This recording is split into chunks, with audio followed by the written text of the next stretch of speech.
Salut les Wargamers, c'est Ivy de French Web Show, votre chaîne de rapport de Bateau et live peinture. Aujourd'hui je suis en compagnie de Aimé, sélectionné en équipe de France de Warhammer 40 000 et qui vient aujourd'hui nous présenter les Tyrannides. Les Tyrannides, faction iconique mise en avant en plus sur cette 10e édition de Warhammer 40 000, notamment avec la boîte ou la saison Léviathan. Toi, qu'est-ce que tu penses justement de cette armée en termes de gameplay, de polyvalence, peut-être même aussi d'échelle de puissance? Est-ce que tu as aimé recevoir ton index et qu'est-ce qui s'est passé quand tu l'as ouvert? écoute, moi je joue les Tyrannides depuis, on va dire, la mi-V8, donc je suis quand même une joueuse assez récente maintenant. C'est vrai que je suis connu pour jouer cette armée-là depuis pas mal de temps maintenant. Je les adore, c'est mes chéris, c'est mon armée favorite, j'en ai plein, trop, et globalement, voilà, c'est une armée que je trouve extraordinaire en termes de jeu, en termes de figues, en termes de fluff, c'est génial, on joue des bestioles. Et du coup, je suis hyper contente que le codex soit mis en avant, en tout cas que la race soit mise en prépondérance dans la version, qu'elle soit présente dans la boîte de base, qu'on puisse s'attendre à des nouvelles figurines. Et c'est vrai que l'index, moi, il répond à toutes mes attentes, parce que les figurines sont très cool dedans et bien équilibrées. Donc ça me paraît très bien. Comme tu l'as dit, les Tyrannides, c'est une armée qui en plus de ça fait partie du paysage, on va dire, de l'univers de Warhammer depuis quasiment toujours. Donc il y a une gamme très très large en termes de gameplay et même en termes justement de comportement humain. À qui ça va se destiner à ton avis? Ça va se destiner à tout type de joueurs déjà, que ce soit compétitif ou débutant. Débutant parce que déjà l'armée est multiface, donc vous allez pouvoir couvrir tous les aspects du jeu, donc à cet égard c'est quand même très bien. Ensuite au niveau des figurines, moi j'aime beaucoup voir les figurines tyrannides des autres joueurs parce que c'est pas la même flottruche, c'est pas la même espèce finalement. Donc je trouve que c'est toujours sympa de pouvoir un petit peu donner une patte complètement personnelle à cette armée là, donc en termes de modélisme c'est génial. En termes de règles, enfin, c'est aussi une armée qui va vous faire progresser, parce que c'est une armée qui joue sur toutes les phases et qui va vous permettre d'explorer à la fois la létalité au corps à corps, que la létalité au niveau du tir, et aussi potentiellement des options stratégiques type de redéploiement, de frappe en profondeur, d'arrivée en réserve qui vont pouvoir être exploitées avec certaines datasheets. Et donc en ça va permettre vraiment une rejouabilité assez importante avec la gamme de figurines tyrannides. Yes, ça va se traduire donc par des règles. On rappelle qu'aujourd'hui, il y a 2 niveaux de règles avec cette 10e édition. Vous allez avoir les règles d'armée, le fait d'être tout simplement tyrannide avec les règles synapse et l'ombre dans le warp. Et après, vous allez aussi avoir des règles de détachement, dépendamment de ce qui sortira aussi. Ouais. Tu as parlé tout à l'heure des flottes ruches, à voir aussi ce que le futur codex nous réservera. En tout cas, au niveau des règles d'armée, elles vont être au nombre de 2. On va avoir synapse, puisque si votre faction d'armée est tyrannide, alors tant qu'une unité tyrannide est à 6 pouces ou moins d'une figurine dite synapse, alors quand vous allez voir faire un test d'ébranlement, vous n'allez pas jeter 2d6, mais 3d6. Alors ça, c'est la règle un petit peu méta des tyrannides. C'est historiquement très fluff, parce qu'il faut savoir que les tyrannides sont commandés, améliorés par la présence de congénères qui seraient synapses. Petite information là-dessus, on va voir que dans les datasheets, il y a 2 fois le mot-clé synapse. Alors c'est curieux, mais en fait, ce qu'il faut bien comprendre, c'est qu'il y a le mot-clé de faction synapse qui représente l'armée tyrannide, et ensuite en bas, avec infanterie, hive guard, hive tyran, etc., vous allez avoir un mot-clé d'unité, et là, si vous avez le synapse dans ce mot-clé-là, alors vous allez pouvoir faire un aura de 6 pouces autour de vous, pour pouvoir en fait, permettre à vos unités de faire leur test d'ébranlement à 3d6. C'est extrêmement fort, on est sur des valeurs de commandement assez faible en tyrannide, mais grâce à cette règle-là, en fait, on a un commandement presque le meilleur du jeu, en fait, parce que on a des facultés de réussir les tests très facilement.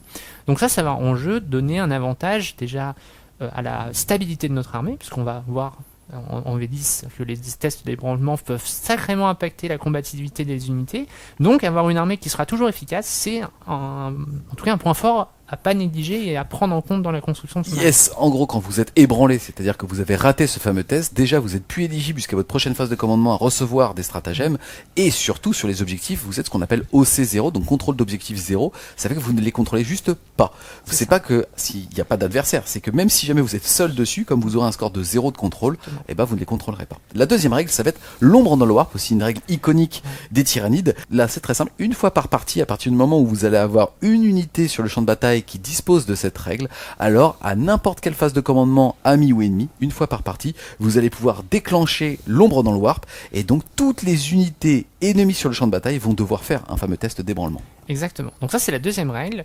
Alors l'ombre dans le warp, c'est très iconique, et là, étrangement, c'est un effet qui, tant qu'on n'a pas joué, on se dit ok, moyen. Et en fait, dans le jeu, c'est extrêmement structurant, parce que c'est aléatoire, certes, donc il ne faut pas baser sa stratégie dessus, mais vu que vous allez l'utiliser principalement pendant le tour adverse, donc à la phase de commandement adverse, pour que temporalité d'un échec sur le test d'ébranlement soit au maximum, c'est-à-dire jusqu'à sa prochaine phase de commandement de votre adversaire, vous allez impacter très fortement la combativité et l'efficacité des unités ennemies, et en ça, c'est quand même très fort. Vous, c'est du bonus, votre adversaire doit le prendre en compte, parce qu'effectivement, sur un jet de dés, il peut perdre son objectif gratos, sans aucune forme de respect, donc ça, c'est extrêmement fort. Yes, excuse-moi, le meilleur commandement du jeu, c'est 5 aujourd'hui, Ouais.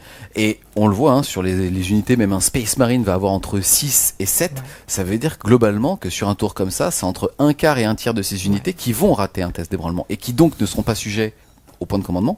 Or aujourd'hui, que ça soit comme tu le disais sur la compatibilité, c'est-à-dire le mécanisme d'attrition, le fait de pouvoir par exemple déclencher des blessures dévastatrices ou tout simplement des touches critiques sur une unité, et c'est déclenché par un stratagème. Le fait défensivement, par exemple, on le voit au niveau en tout cas des codex Space Marine, d'avoir l'armure du mépris qui va déprécier la pénétration d'armure de 1, ça en termes de stats, ça change tout. Et de se dire, sans le savoir, que on va avoir justement une de nos unités sur 3 stats qui risque de justement être sujet à ça, c'est super fort. Et en plus de ça, ce qui est assez intéressant, c'est que alors que normalement on doit faire des tests de battle shock dans sa phase de commandement, là ça sera en plus. C'est-à-dire qu'en gros certaines unités vont devoir en faire 2. Ouais. Exactement, et c'est aussi très intéressant de le faire sur la phase adverse, parce qu'il existe un stratagème qui effectivement permet de s'affranchir des effets d'avoir échoué un test de Battle Shock. Là, vu la temporalité de l'utilisation de ce stratagème-là, on ne peut pas l'utiliser sur l'ombre dans le War Tyrannide, ce qui veut dire que c'est même pas, votre adversaire ne peut même pas espérer te dire cette unité-là, elle ne ratera pas. Non, cette unité peut rater.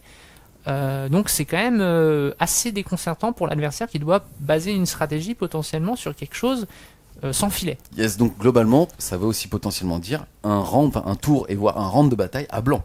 Tout à fait. On va enchaîner ensuite avec les règles cette fois-ci de détachement. Alors pour l'instant vous avez qu'un seul détachement, donc il faudra le choisir, mais la règle est quand même excellente, ça s'appelle hyper adaptation. En plus c'est fluff, c'est le fait au début du premier round de bataille. Donc une fois que son adversaire s'est déployé, vous a déclaré quelle unité de meneur allait rejoindre quelle unité était sur table, et ainsi de suite. Alors vous allez pouvoir choisir une de ces règles qui vont s'appliquer sur les unités Tyrannide, donc mot-clé de faction, donc là pour le coup c'est l'intégralité des unités. Le premier ça va être l'instinct d'essaimage, puisque à chaque attaque d'une figurine Tyrannide amie qui cible une unité infanterie ou nuée, alors elle va avoir touche soutenue 1, sous-entendu à chaque jet de touche critique. Normalement c'est un 6 mais ça peut être amélioré, ça fera une touche supplémentaire. La deuxième adaptabilité ça va être hyper agressivité, cette fois-ci ça va permettre quand on cible un monstre ou un véhicule d'avoir touche fatale, le fait sur une touche critique de faire une blessure automatique. Et enfin le dernier ça va être les prédateurs de la ruche, ça veut dire que si vous souhaitez cibler un personnage, vous aurez sur une touche critique automatiquement la règle précision, c'est-à-dire qu'une fois que vous aurez fait vos jets de blessure, vous pourrez dire à votre adversaire ça part sur le meneur, et ainsi de suite. Exactement. C'est très intéressant parce que déjà c'est une notion polyvalente, c'est-à-dire qu'on va pouvoir l'adapter à la liste avec laquelle on est opposé, donc ça c'est très fort. Faut pas du tout négliger ça, c'est-à-dire que typiquement ça marche au tir et au corps à corps, donc ça veut dire que tout le spectre de létalité de l'armée va être buffé de 16% pour ce qui est de l'explosion des touches, et en tout cas quand on affronte de l'infanterie, et pour ce qui est de la lethal hit, donc la blesse automatique sur des 6 à la touche, ça va vous permettre de passer très facilement les hautes endurances, et ça c'est extrêmement fort.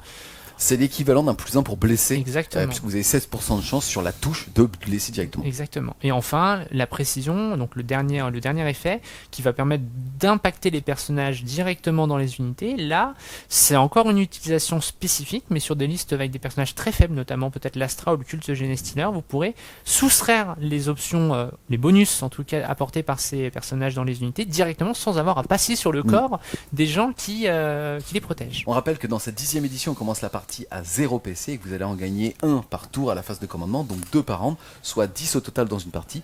Là, on va voir qu'il y a 2 occurrences pour soit diminuer le coût de certains stratagèmes, soit potentiellement, mais c'est très anecdotique, pouvoir en récupérer. Mais globalement, on est sur une armée qui sera aux alentours de 10-12 maximum points de commandement par partie. On commence par le premier, ça va être régénération rapide, il vaut 1 PC. On va l'utiliser soit à la phase de tir adverse, soit à la phase de combat, à partir du moment où une unité tyrannide est prise pour cible justement de son adversaire. Alors, jusqu'à la fin de la phase, les figurines de l'unité vont avoir l'insensible à la douleur à 6, et en plus de ça, si votre unité est à portée synapse, l'insensible à la douleur sera à 5+, jusqu'à la fin de la phase. Alors ça c'est extrêmement fort, déjà parce que Finopen A5 c'est 50% de létalité et de résistance en plus sur l'unité à peu près. Donc une unité qui passe de 10 PV à 15, c'est pas tout à fait la même chose. Donc déjà c'est extrêmement fort. L'autre chose c'est que pour les gens un petit peu vétérans, dans l'ancien codex on avait Catalyseur qui a été une perte très traumatisante pour les gens de se rendre compte qu'ils n'avaient plus de phase de psy notamment, plus de ce stratagème, ce pouvoir psy qui faisait la même chose. Là on le récupère mais en réaction. C'est-à-dire que c'est pas vous, à votre tour, qui décidez de buffer l'unité. Là, ça va être en réaction des actions de l'adversaire. Donc c'est d'autant plus efficace et d'autant plus fort, sachant qu'on va le voir, c'est un stratagème qui peut être potentiellement utilisé 2 fois sur un même tour. Donc vraiment, là vous pouvez donner vraiment de la résistance accrue à 2 unités, et en ça c'est vraiment très fort. Donc ce stratagème est franchement extrêmement structurant pour le gameplay de Tyrannide, pour le volet résistance. Yes. Ensuite, on va avoir la frénésie meurtrière. Il vaut 1 PC, on va l'utiliser à la phase de combat, juste après qu'une unité ait pris pour cible, avec au moins une attaque, une unité tyrannide. Cette unité tyrannide, si elle n'a pas déjà combattu, alors quand une figurine va être tuée, on va pouvoir jeter un dé et sur un 4+, elle va quand même pouvoir combattre. Faut juste comprendre que ce stratagème dans les autres codex est soit 1 quand il y a une notion aléatoire de jeter un dé et sur un 4+, de pouvoir taper, soit pour 2 PC, c'est auto. Là en l'occurrence, bon, il y aura un jet. Est-ce que justement ce jet va pas être trop structurant ? Et ben écoute, en fait il va être structurant sur les figurines uniques. Parce qu'en fait sur une unité de, je sais pas, de 20 Ormagaunt, on sait plus ou moins qu'on va faire taper 10 Gaunt s'ils meurent tous. Là où c'est beaucoup plus embêtant, c'est sur un personnage. Parce que le personnage, vous avez envie de le faire taper, mais si vous payez votre 1, 2 ou 3, vous avez payé votre PC pour rien. Après, à l'inverse, si ça marche, vous mettez des coups d'un prince ou d'un Swarmlord dans la tronche pour un PC, c'est quand même sympa. J'aurais préféré qu'il coûte 2 et que je sois toujours sûr, mais ça c'est parce que moi je veux La stabilité. voilà. Mais en fait, objectivement, il est très bien. Voilà, il est très bien. Ensuite, on va avoir poussé d'adrénaline. Celui-là vaut 2 PC. C'est un stratagème qui va s'utiliser à la phase de combat. Soit on peut prendre 2 unités qui sont apportées Synapse, soit une qui ne le serait pas. Et jusqu'à la fin de la phase, les touches critiques seront sur du 5 et non sur du 6. Et ça, c'est extrêmement fort. On a parlé tout à l'heure du Finopen comme le stratagème phare défensif. Là, nous, on a le stratagème phare offensif. Tout simplement parce que ça va comboter aussi très fort avec les règles du détachement qui permettent de faire des critical hits, donc des 6 à la touche, mais là, vous le faites sur des 5. Ce qui veut dire sur 5, 6 à la touche, vous allez faire une attaque en plus, ou blesser automatiquement un monstre ou un véhicule. Donc c'est extrêmement fort. Il coûte 2 PC, c'est très cher. Bien souvent, dans ce jeu, on se rend compte qu'on charge souvent avec qu'une seule unité réellement impactante, donc souvent, on va payer 2 PC pour finalement un impact qu'on souhaite sur une seule unité. Donc ces 2 PC peuvent paraître un peu chers, c'est vrai, sauf qu'on va le voir dans ce codex, il y a moyen de réduire un stratagème à 0, et auquel cas ce stratagème-là sera tout désigné pour être la cible de cette gratuité d'utilisation, et c'est extrêmement fort. Ensuite, on va avoir Submergé, c'est un stratagème qui coûte 1 PC qu'on va utiliser à la phase de combat, juste avant qu'une unité tyrannide de votre armée ne consolide. On rappelle, phase de combat, on va pouvoir faire un mouvement de mise en contact de 3 pouces qui va nous permettre normalement de socler au maximum en tout cas les figurines ennemies. Ensuite on va taper, et une fois qu'on a tapé, on a justement cette phase de consolidation.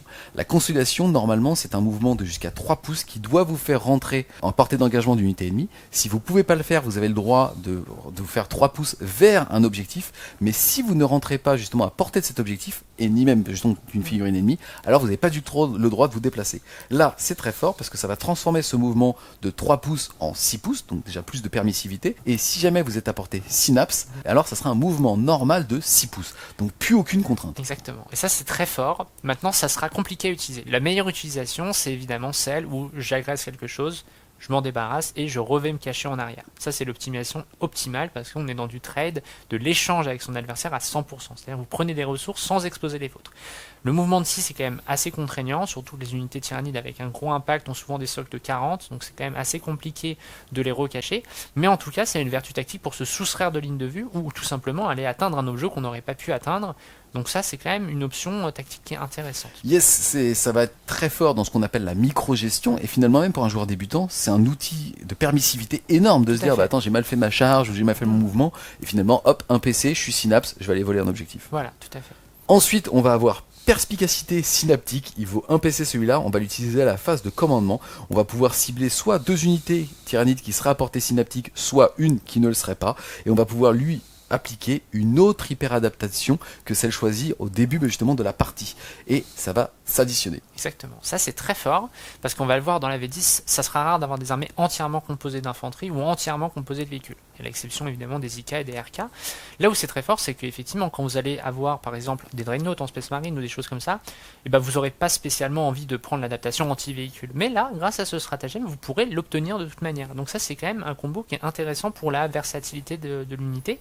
Autre chose très importante, c'est que si vous cumulez la règle qui fait les 6 exploses sur l'infanterie, et que vous tapez sur un personnage, vous pouvez additionner les deux en utilisant ce stratagème pour également avoir précision. Là, quand vous cumulez les 6, les 5 font des critical hits, et ces critical hits font à la fois précision et touche additionnelle, on commence à rentrer dans quelque chose d'assez salé. Donc on a vraiment des facultés de s'adapter en tout cas pour avoir une utilisation létale optimale de ces unités. Petite précision néanmoins, si jamais vous avez une règle qui vous permet d'avoir à la fois des touches soutenues et des touches fatales, les touches critiques vont donc blesser automatiquement, mais les touches que vous venez de générer, elles doivent être lancées au regard justement du jet de blessure. Et on va terminer les stratagèmes avec Essaim Infini, il vaut 1 PC, ça va s'utiliser à votre phase de commandement, donc uniquement celle tyrannide, jusqu'à 2 unités multitude infinie ou qui serait apportée synapse ou une qui ne le serait pas, va pouvoir voir revenir à la vie D3+3 figurines détruites au préalable. Alors ça c'est le gameplay un petit peu swarm, donc masse de figurines, de petites figurines d'infanterie, de gaunt. Ça va vous permettre de régénérer ces unités. Alors ça paraît rien, alors déjà c'est chiant, quand votre adversaire tue des figurines et que vous les relevez, c'est moins fort qu'un Terminator, mais bon. En tout cas, ce qui est très intéressant, c'est que là vous avez des vertus stratégiques là-dessus. Admettons, vous mettez une unité de 10 Termagantes sur un objectif avec seulement 3 visibles. Votre adversaire les tue, il manque de peau pour lui, il en laisse 1 ou 2. Vous retirez celle visible, l'adversaire peut finir son activation, mais pas retirer dessus parce qu'il ne pourra pas les voir.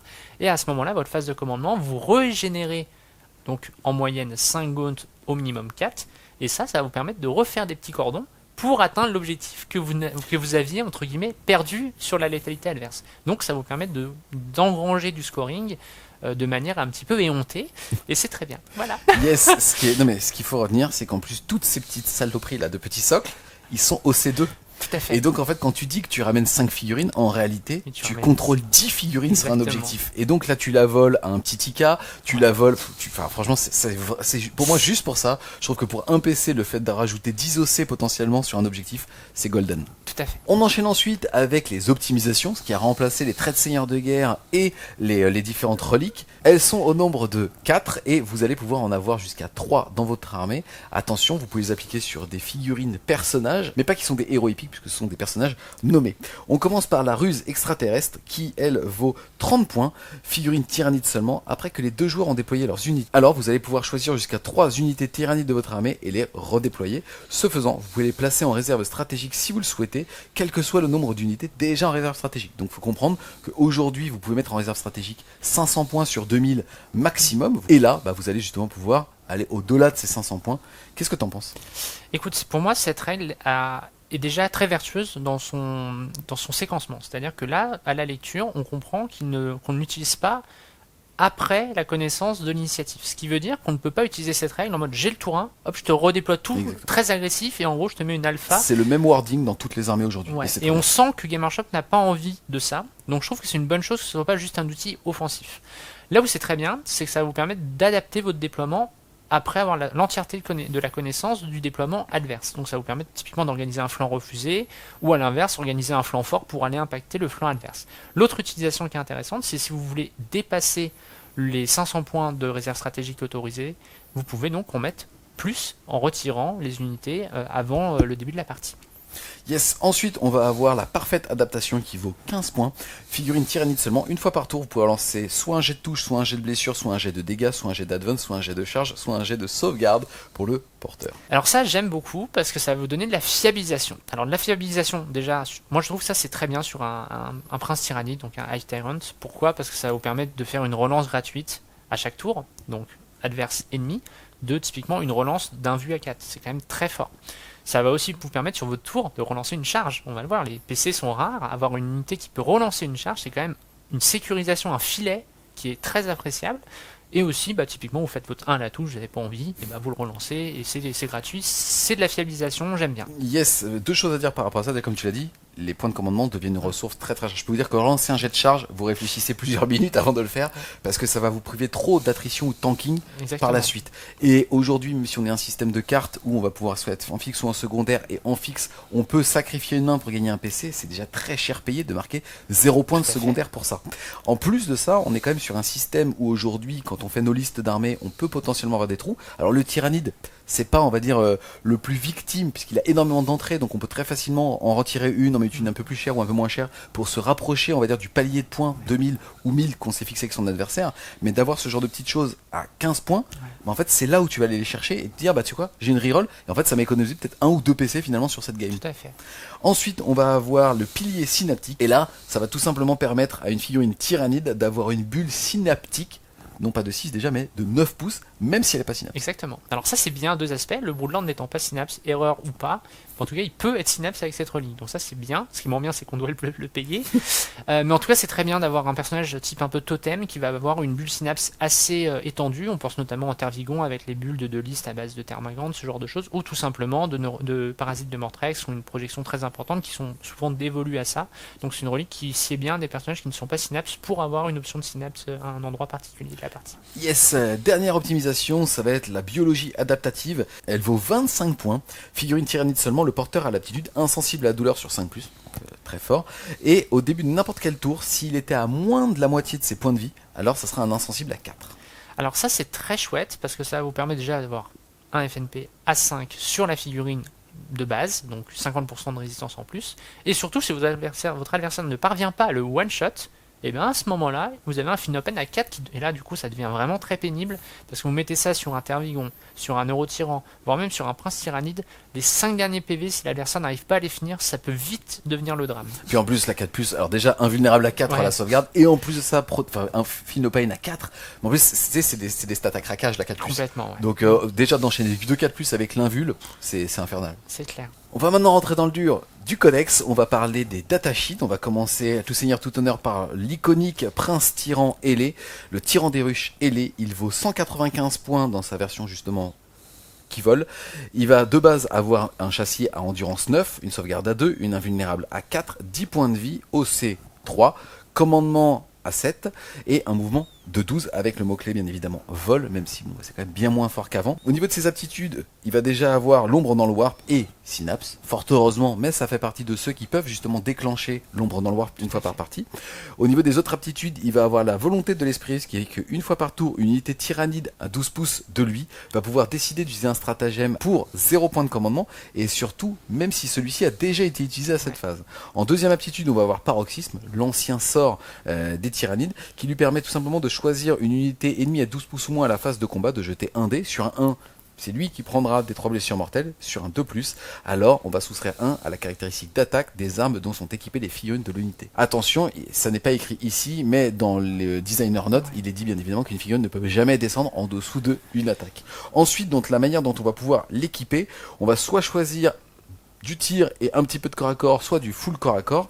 On va avoir le choix ici entre un canon venin lourd, un canon étrangleur, donc pour faire globalement soit de la saturation, mais encore une fois de façon non fiable, soit quelques gros tirs, mais encore une fois de façon non fiable, de force 9, PA-2, dégâts 3, ou alors de jouer le full corps à corps avec l'épée d'os monstrueuse et le Blue Knut, qui va lui permettre de faire soit 6 attaques en force 9, PA-2, dégâts 3, relance pour blesser. Ensuite, par rapport au corps à corps, vous allez pouvoir choisir, donc si vous ne prenez pas les armes de tir qu'on a vu juste avant, soit d'être, entre guillemets, livré comme c'est proposé, avec donc 6 attaques de force 9, PA-2, dégâts 3, et la possibilité de changer d'arme pour faire 5 attaques de force 7 -2, mais ça n'a aucun intérêt. Ou alors en fait de transformer son épée d'os et son Biognout avec les griffes tranchantes monstrueuses, auquel cas vous ferez 4 attaques d'attaques supplémentaires justement des griffes tranchantes, et vous utiliserez les griffes tyrannides donc pour faire un total de 9 attaques de force 7, PA-2, dégâts 2. Donc pour simplifier, est-ce que tu préfères faire un petit peu de tir ou pas? Et sinon, si tu l'équipes au corps à corps, est-ce que tu préfères faire 9 attaques de force 7, PA-2, dégâts 2, ou 6 attaques de force 9, PA-2, dégâts 3, relance pour blesser? Alors, pour le coup, c'est intéressant comme point de vue. Je pense que l'option hybride, donc tir corps à corps, n'est pas intéressante parce que sur une pièce comme ça, on a plutôt envie de l'envoyer très vite au corps à corps, typiquement avec Rapid Increase, donc l'arrivée pendant le tour adverse pour ensuite charger. Moi, je pense que les deux options sont jouables, notamment parce que quand on fait 9 attaques et qu'on commence à additionner, rappelez-vous, les stratagèmes comme les 6 à la touche, les 5 à la touche explosent, bah avoir plus d'attaques, en fait, c'est potentiellement vraiment plus d'attaques. Maintenant, effectivement, force 7, PA-2, dégâts 2, pour tuer du marine, ça sera largement suffisant. Là où de l'autre arme, avec la relance des blessures, permettra d'attaquer des figurines un peu plus armurées, notamment le dégât 3 pour sortir des profils type armure gravis ou ce genre de choses, instantanément, ce qui est quand même une option qu'on cherche à avoir dans le codex, parce qu'il n'y a pas beaucoup de dégâts 3. Donc effectivement, avoir un dégât 3 fiable, ça me paraît l'option la plus standard et la meilleure. Maintenant, dans une liste où votre adversaire joue des Space Marines et vous voulez lui sabrer ses intercessors, l'autre option est tout à fait envisageable également. On va maintenant passer à la deuxième version du prince, c'est-à-dire le tyran des ruches à pied. Là, on est plus cher, on va être à 220 points. Celui-ci va avoir un mouvement de 8, une endurance qui est passée de 9 à 10, 2 points de sauvegarde à 2, invulnérable à 4, 10 points de vie, commandement de 7 et OC 3.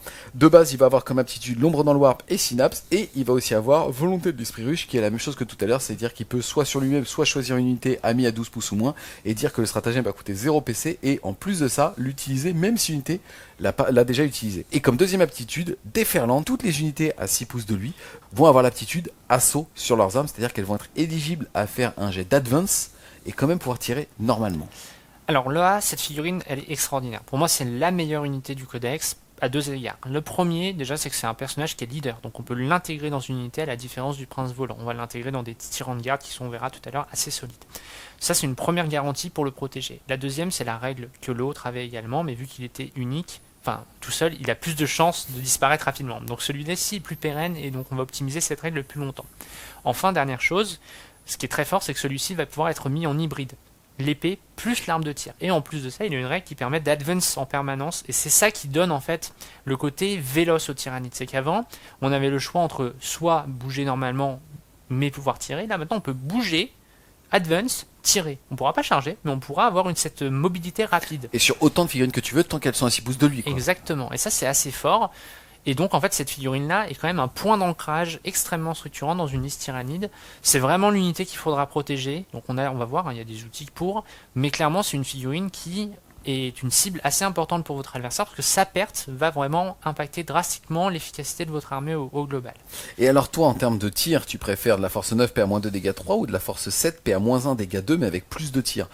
Autre question, alors après tu pourras l'adapter dépendamment du format et de ce que tu auras à côté, mais est-ce que tu penses que le tyrannide manque d'antichar ou alors est-ce que tu as préféré de la saturation de force 7 PA-1 dégâts 2 par exemple? Alors, le tyrannide ne manque pas spécialement d'antichar, mais en tout cas, ce qu'on voit là, c'est que c'est pas des armes antichar. En fait, la force 9 est trop limite pour être réellement un antichar. En revanche, c'est un très bon anti-élite, et ça, c'est très bien, parce que ça va permettre, typiquement à votre prince, de progresser et potentiellement mettre des tirs de canon, de barrage, qui vont être quand même assez impactants grâce au dégâts 3. Donc, en fait, cette figurine a un côté très polyvalent, et à mon avis, on partira principalement sur le canon venin pour avoir cette force 9 qui quand même permet de blesser les châssis un petit peu normaux sur du 2+, et donc de faire assez mal. En plus, les deux armes sont blast, donc il n'y a même pas un intérêt, si on est bloqué au corps à corps, à pouvoir utiliser l'une ou l'autre. Les deux ne pourront pas être utilisés au corps à corps.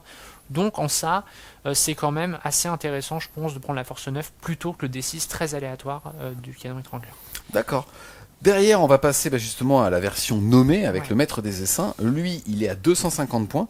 Il est meneur et il peut donc rejoindre lui aussi une unité de garde tyrannique. Il va avoir comme aptitude de base l'ombre dans le warp synapse bien évidemment, le commandement de la ruche qui fait qu'au début de votre phase de commandement, s'il est sur le champ de bataille, on gagnera un PC bonus.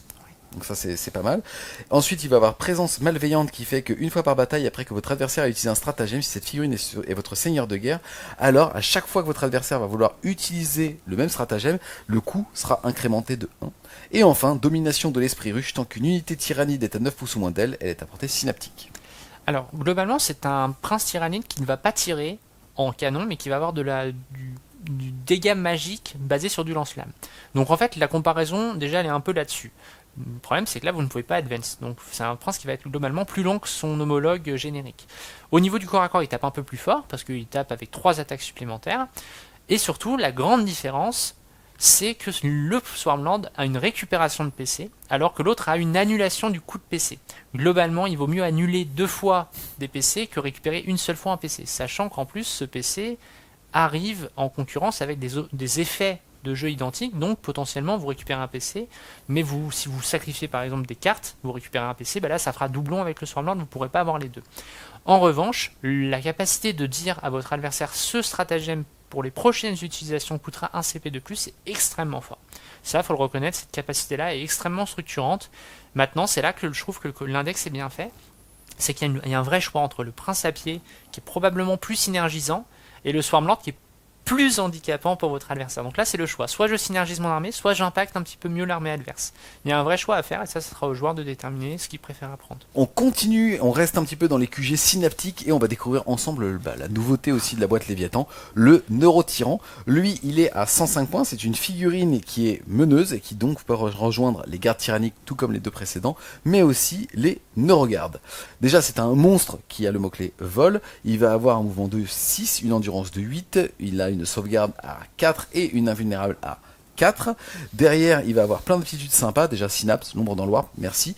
La particularité quand même qu'il a terreur synaptique qui fait que quand en gros il va déclencher l'ombre dans le warp, alors les unités ennemies vont avoir la malus de -1 pour leur test d'ébranlement. Donc déjà, c'est excessivement fort.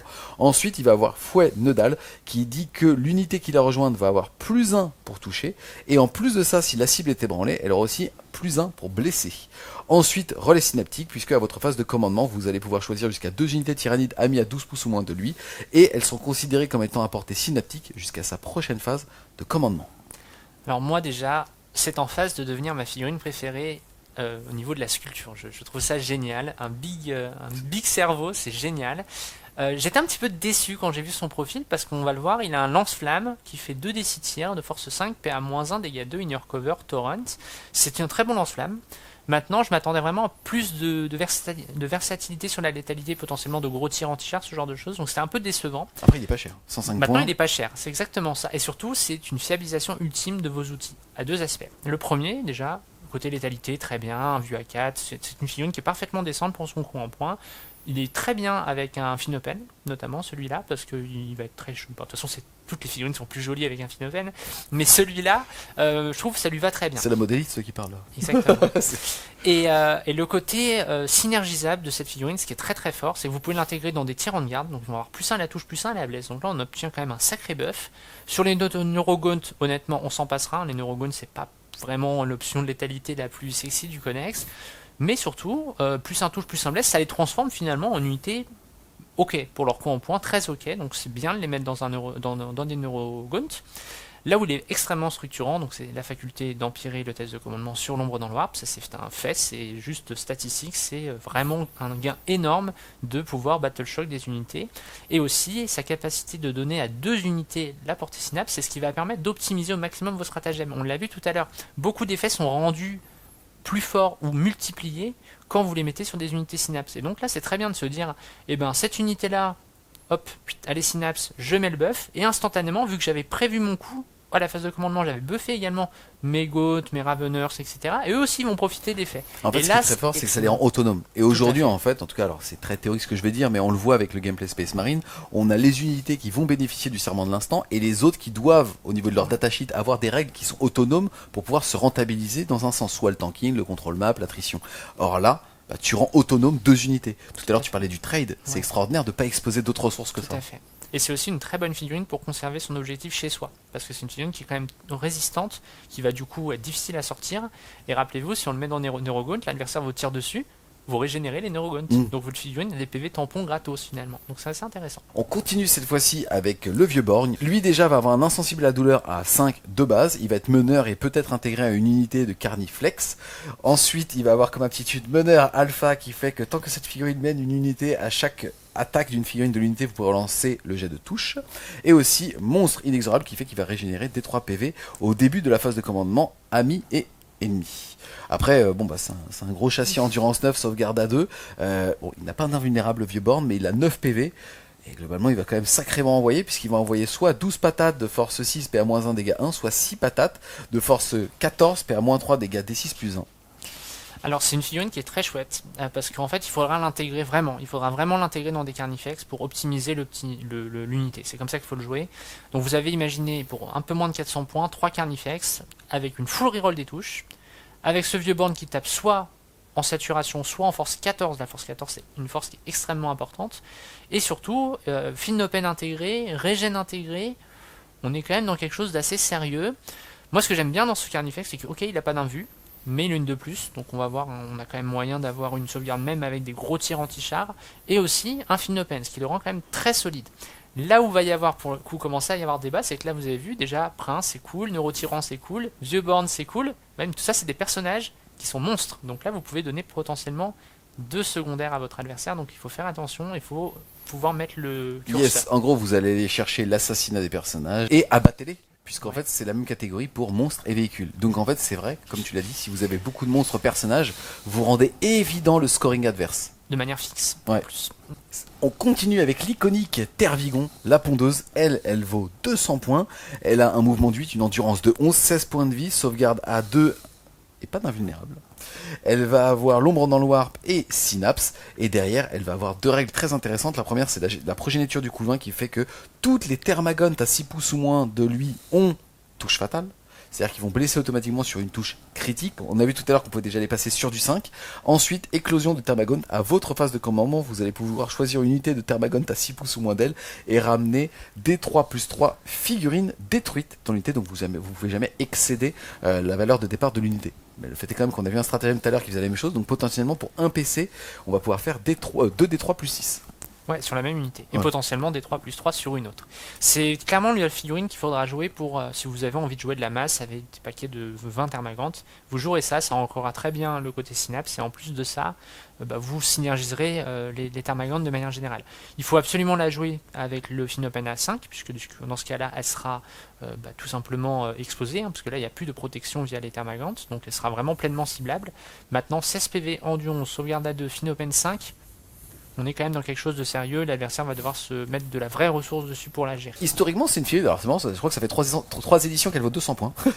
Et elle était quasiment jamais jouée parce qu'elle manquait d'impact, elle pouvait faire hip-hop des pas, mais quand elle mourait, elle les faisait exploser. Là, est-ce qu'aujourd'hui, tu trouves que, en tout cas dans cette 10e édition, même dans une optique, elle est bien à 200 points ou ça reste quand même compliqué, il faut mieux aller chercher de la versatilité?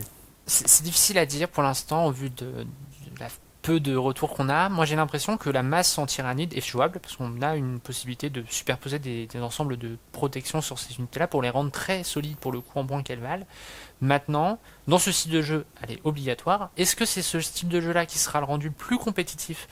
Je ne suis pas sûr parce qu'il y a vraiment des codex qui font aussi de la masse pour mieux, probablement un peu mieux, avec sans l'aspect repop, etc. mais probablement un petit peu plus solide de base.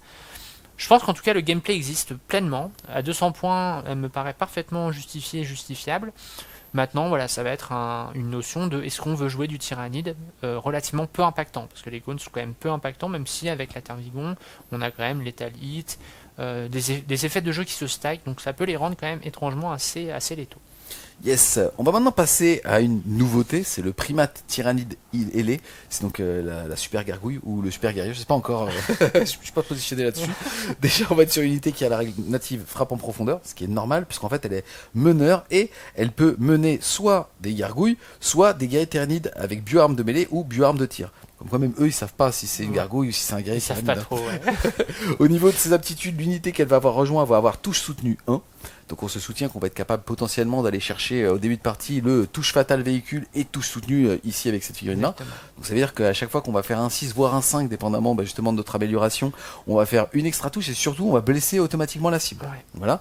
Et aussi petit bonus, agonie vengeresse, quand cette figurine est détruite on jette un dé et sur un 4+, elle ne l'est pas. Elle revient au jeu aussi près possible qu'elle ne l'était mais pas à portée d'engagement avec tous les PV perdus. Qu'est-ce que t'en penses en fait pour 80 points? Alors moi je suis assez critique. J'aime beaucoup les guerriers, je regardais cette figurine avec beaucoup d'envie, j'espère que ça annonce peut-être des guerriers volants un jour. En tout cas, le retour, hein, les piargues. Mais je suis assez déçu parce que cette figurine coûte assez cher pour un impact très modéré et je trouve qu'on préférera souvent jouer 3 guerriers de plus que l'intégrer dans une liste. Donc ça c'est un peu décevant. Maintenant il a des utilisations de type je mets mes guerriers en ligne sur la zone de départ, cette figurine derrière, et vu qu'il vole et qu'il a un mouvement un peu plus haut, il peut passer devant et gagner ainsi la portée de son socle, plus les 2 pas, pour améliorer les charges de ces unités-là. Maintenant, comme on l'a dit, c'est encore un personnage en plus, pas très résistant, pas très impactant. Je trouve pas extraordinaire. En plus, il va être intégré dans une unité, probablement de guerrier pour l'impact. Dans les gargouilles, on le verra, c'est une très bonne unité. Elles ont aucun intérêt à avoir cette figurine en plus. En tout cas, pas à 90 points. Donc je trouve que c'est une figurine qui est un petit peu trop chère. Elle pour pense l'instant. pareil, elle n'invite plus en soirée, d'ailleurs elle sort sans lui. On enchaîne ensuite avec l'iconique Génocrate, le Brood Lord. C'est une unité qui coûte 100 points, qui est meneuse et qui va pouvoir rejoindre uniquement les Généstealers. Elle va aussi avoir la règle Éclaireur 8. Derrière, elle va avoir la règle Intellect Malveillant qui fait que tant que cette figurine mène une unité, alors elles vont avoir Blessure Dévastatrice. Et aussi Regard Hypnotisant, puisqu'au début de la phase de combat, on va pouvoir choisir une unité ennemie à portée d'engagement de la figurine. Et elle va avoir -1 pour être touchée jusqu'à la fin de la phase. Ce qui est intéressant, c'est que déjà, au niveau de son châssis, bon, elle bouge de 8, elle a une sauvegarde à 4 et une invulnérable à 4, et derrière, bon, elle va lancer 5 patates de force 6, perd -2, dégâts 2. Là où on va un petit peu ouvrir le débat, c'est est-ce que on le met avec justement des Stealers, enfin des Généstealers, pour la blessure critique. On a eu le débat hors caméra et on va vous le présenter. En gros, aujourd'hui, pour avoir de l'impact, il faut pousser le pack à 10 figurines au niveau des Stealers, on est à 180 points, plus lui on est à 280 points. On a de ce côté-là la partie Statammer, et de ce côté-là, le jeu sur table. Si on regarde un petit peu le fait de débloquer Blessure Dévastatrice, c'est la dissuasion nucléaire en fait qu'on a dans son armée grâce justement aux Généstealers qui pour rappel par 10 vont faire globalement 40 attaques. Avec lui, statistiquement, ils vont faire 13 blessures mortelles plus le reste des dégâts. Ce qui en soi, je pense, c'est très bon pour tout le monde. Et en fait, c'est une réponse qu'on donne à toutes les Death Stars du jeu en mode bah approche-toi, t'as beau avoir 30 PV de Terminator, moi cash, c'est 14 qui sautent à la BEM plus le reste des sauvegardes. Mais derrière, dans la vraie vie, c'est un petit peu dur à mettre en place. En fait, c'est le meilleur combo létal tyrannide, parce qu'effectivement, faire de la blessure mortelle de cette manière-là, il n'y a pas d'autre possibilité. Donc c'est vraiment un choix qui, si vous voulez en faire, il faut passer par ça. Là où j'ai plus de réserve, c'est que c'est une unité qui bouge de 8 et qui a un pré-move, qui va vous porter votre allonge à 16. 16, c'est pas suffisant pour impacter le premier tour. Ça veut dire que, en gros, tu vas tenter, si jamais tu le veux et que la personne s'est mis pile poil en face de toi, tes charges à 8, sauf que, bah, s'il le sait, et ben il va juste se dire par contre je me mets à 1,5 pouces, tu vois ce que je veux dire, de ta ligne, et déjà c'est une charge à 9,5, blablabla. C'est ça. Donc ça c'est un peu gênant parce qu'il n'y a pas l'advance et charge et donc on est quand même sur un mouvement prévisible par l'adversaire, ce qui est un peu dangereux. On peut tout à fait faire un mouvement de 8 pour prendre des positions intermédiaires en cas de premier tour. On a le premier tour, on bouge de 16, mais on ne cherche pas à agresser, on cherche juste à se placer au milieu de la table. Ça marche très bien, ça fait une unité qui est extrêmement létale, qui est tout ce qu'on veut. Par contre, attention, mouvement de 16, on n'est plus en portée de bulle synapse, donc il faudra aussi penser à payer la relique au Broodlord pour que lui leur donne. Donc on est déjà un combo révolu de 300 points. C'est une unité qui est très forte, qui a une invulnérable. Les Genestealers ont aussi une invulnérable, avec le Finnopen 2 PV, invulnérable à 5, Finnopen à 5. C'est tout à fait correct. Je dis pas le contraire. Maintenant, c'est un vrai choix de liste parce que c'est une unité qui peut rien faire. Question pour toi, est-ce que tu peux pas aussi tout simplement avoir tout le temps cette unité avec toi pour dire que pour un PC tu fais complètement sur le côté, tu arrives en renfort stratégique au tour adverse, quand tu sais à peu près où est-ce qu'il est positionné pour pas qu'il puisse trop te tirer dessus, et après quand c'est à toi de jouer, là tu bouges de 8 et tu charges. C'est une option également. Après, attention, on est quand même sur 300 points, donc on va voir. De toute façon, c'est toujours pareil. Faire des choix, c'est renoncer. On est là dans un renoncement. On part du principe que c'est une unité létale de corps à corps très impactante. Là où c'est un peu plus gênant, c'est qu'une unité à force 4, donc effectivement, avec toutes les relances, ça marche très bien. Mais typiquement, ça va vous rendre. Vous allez avoir du mal à esquiver un Overwatch, typiquement. Donc là, rappelez-vous, le Finnopen, c'est pas en Overwatch adverse. Ce qui veut dire que là, vous prenez un Overwatch un peu salé. Voilà. En fait, de toute façon, le débat, il est de toute façon pas révolu parce qu'on est trop tôt dans la version. L'unité est extrêmement impactante. Elle est, à mon avis, à un bon coup en points. Maintenant, je trouve que l'unité de 10 se joue forcément avec un Broodlord, alors que l'unité de 5, à 90 points, est parfaitement tentable aussi. Et en plus, elle est parfaitement costée, je trouve, à ce tarif-là. Tout à fait. On l'enchaîne ensuite avec la colonne vertébrale de son armée. On va voir un petit peu les guerriers tyrannides. Ils existent en deux versions, toujours jouables de 3 à 6, soit version corps à corps à 90 points les 3, 180 points les 6, soit version de tir à 70 points les 3 ou 140 points les 6. On est sur un châssis qui est beau, qui est mouvement de 6. Donc, mouvement de 6, c'est pas ouf, mais endurance 5, OC2, sauvegarde à 4. Derrière, soit au tir, ils vont avoir prédateur adaptable qui fait que cette figurine est éligible pour tirer et déclarer une charge un tour à la battue en retraite. Donc c'est très permissif. Et au corps à corps, ils vont avoir comme aptitude le fait au début de la phase de combat, choisir une aptitude ou un protocole, enfin une adaptation, on va rester fluff, qui fait qu'ils vont soit pouvoir choisir de relancer les jets de touche de 1, soit ils vont choisir de relancer les jets de sauvegarde de 1. En gros, les deux unités sont très intéressantes parce qu'avant c'était une seule et même datasheet et du coup on payait très fort la polyvalence quand des fois on ne cherchait pas à l'exploiter. Là, il y a une différenciation des unités qui n'ont plus le même rôle. C'est-à-dire que l'unité de guerrier tyrannide, je pense, de tir par 3 est une parfaite unité de prise de table, d'objectif tout simplement. Vous allez avancer, c'est quand même des châssis endurance 5 contre 3 PV qui sont synapses, les deux unités sont synapses, donc elles diffusent la règle synapse, c'est quand même très fort. Donc en ça, c'est une très bonne unité qui va avoir un impact modéré au tir, modéré au corps à corps, mais correct sur les deux et qui peut en plus être parfaitement autonome avec le désengagement tir-charge. Donc ça, c'est quand même très cool. Les guerriers de corps à corps, eux, sont beaucoup plus létals que leurs homologues de tir, tout simplement parce qu'ils ont une attaque de plus, PA-1, PA-2 au lieu de PA-1 et full reroll des blessures. Donc là, on est quand même sur quelque chose d'assez violent. On rappelle aussi qu'ils ont la règle pour pouvoir se auto-donner une touche à 3 reroll les 1. On peut imaginer les 5-6 explosent avec des stratagèmes. Full reroll des blessures, on a quand même une unité qui impacte très fort. Le problème de ces guerriers de corps à corps, c'est déjà ils sont plus chers. Ils sont assez... C'est quand même de l'ordre de quasiment 20% plus cher, donc c'est quand même à prendre en compte. Et surtout, ils n'ont qu'un mouvement de 6. Donc c'est une unité qui ne fait exclusivement du corps à corps, mais qui risque d'avoir du mal à optimiser son corps à corps.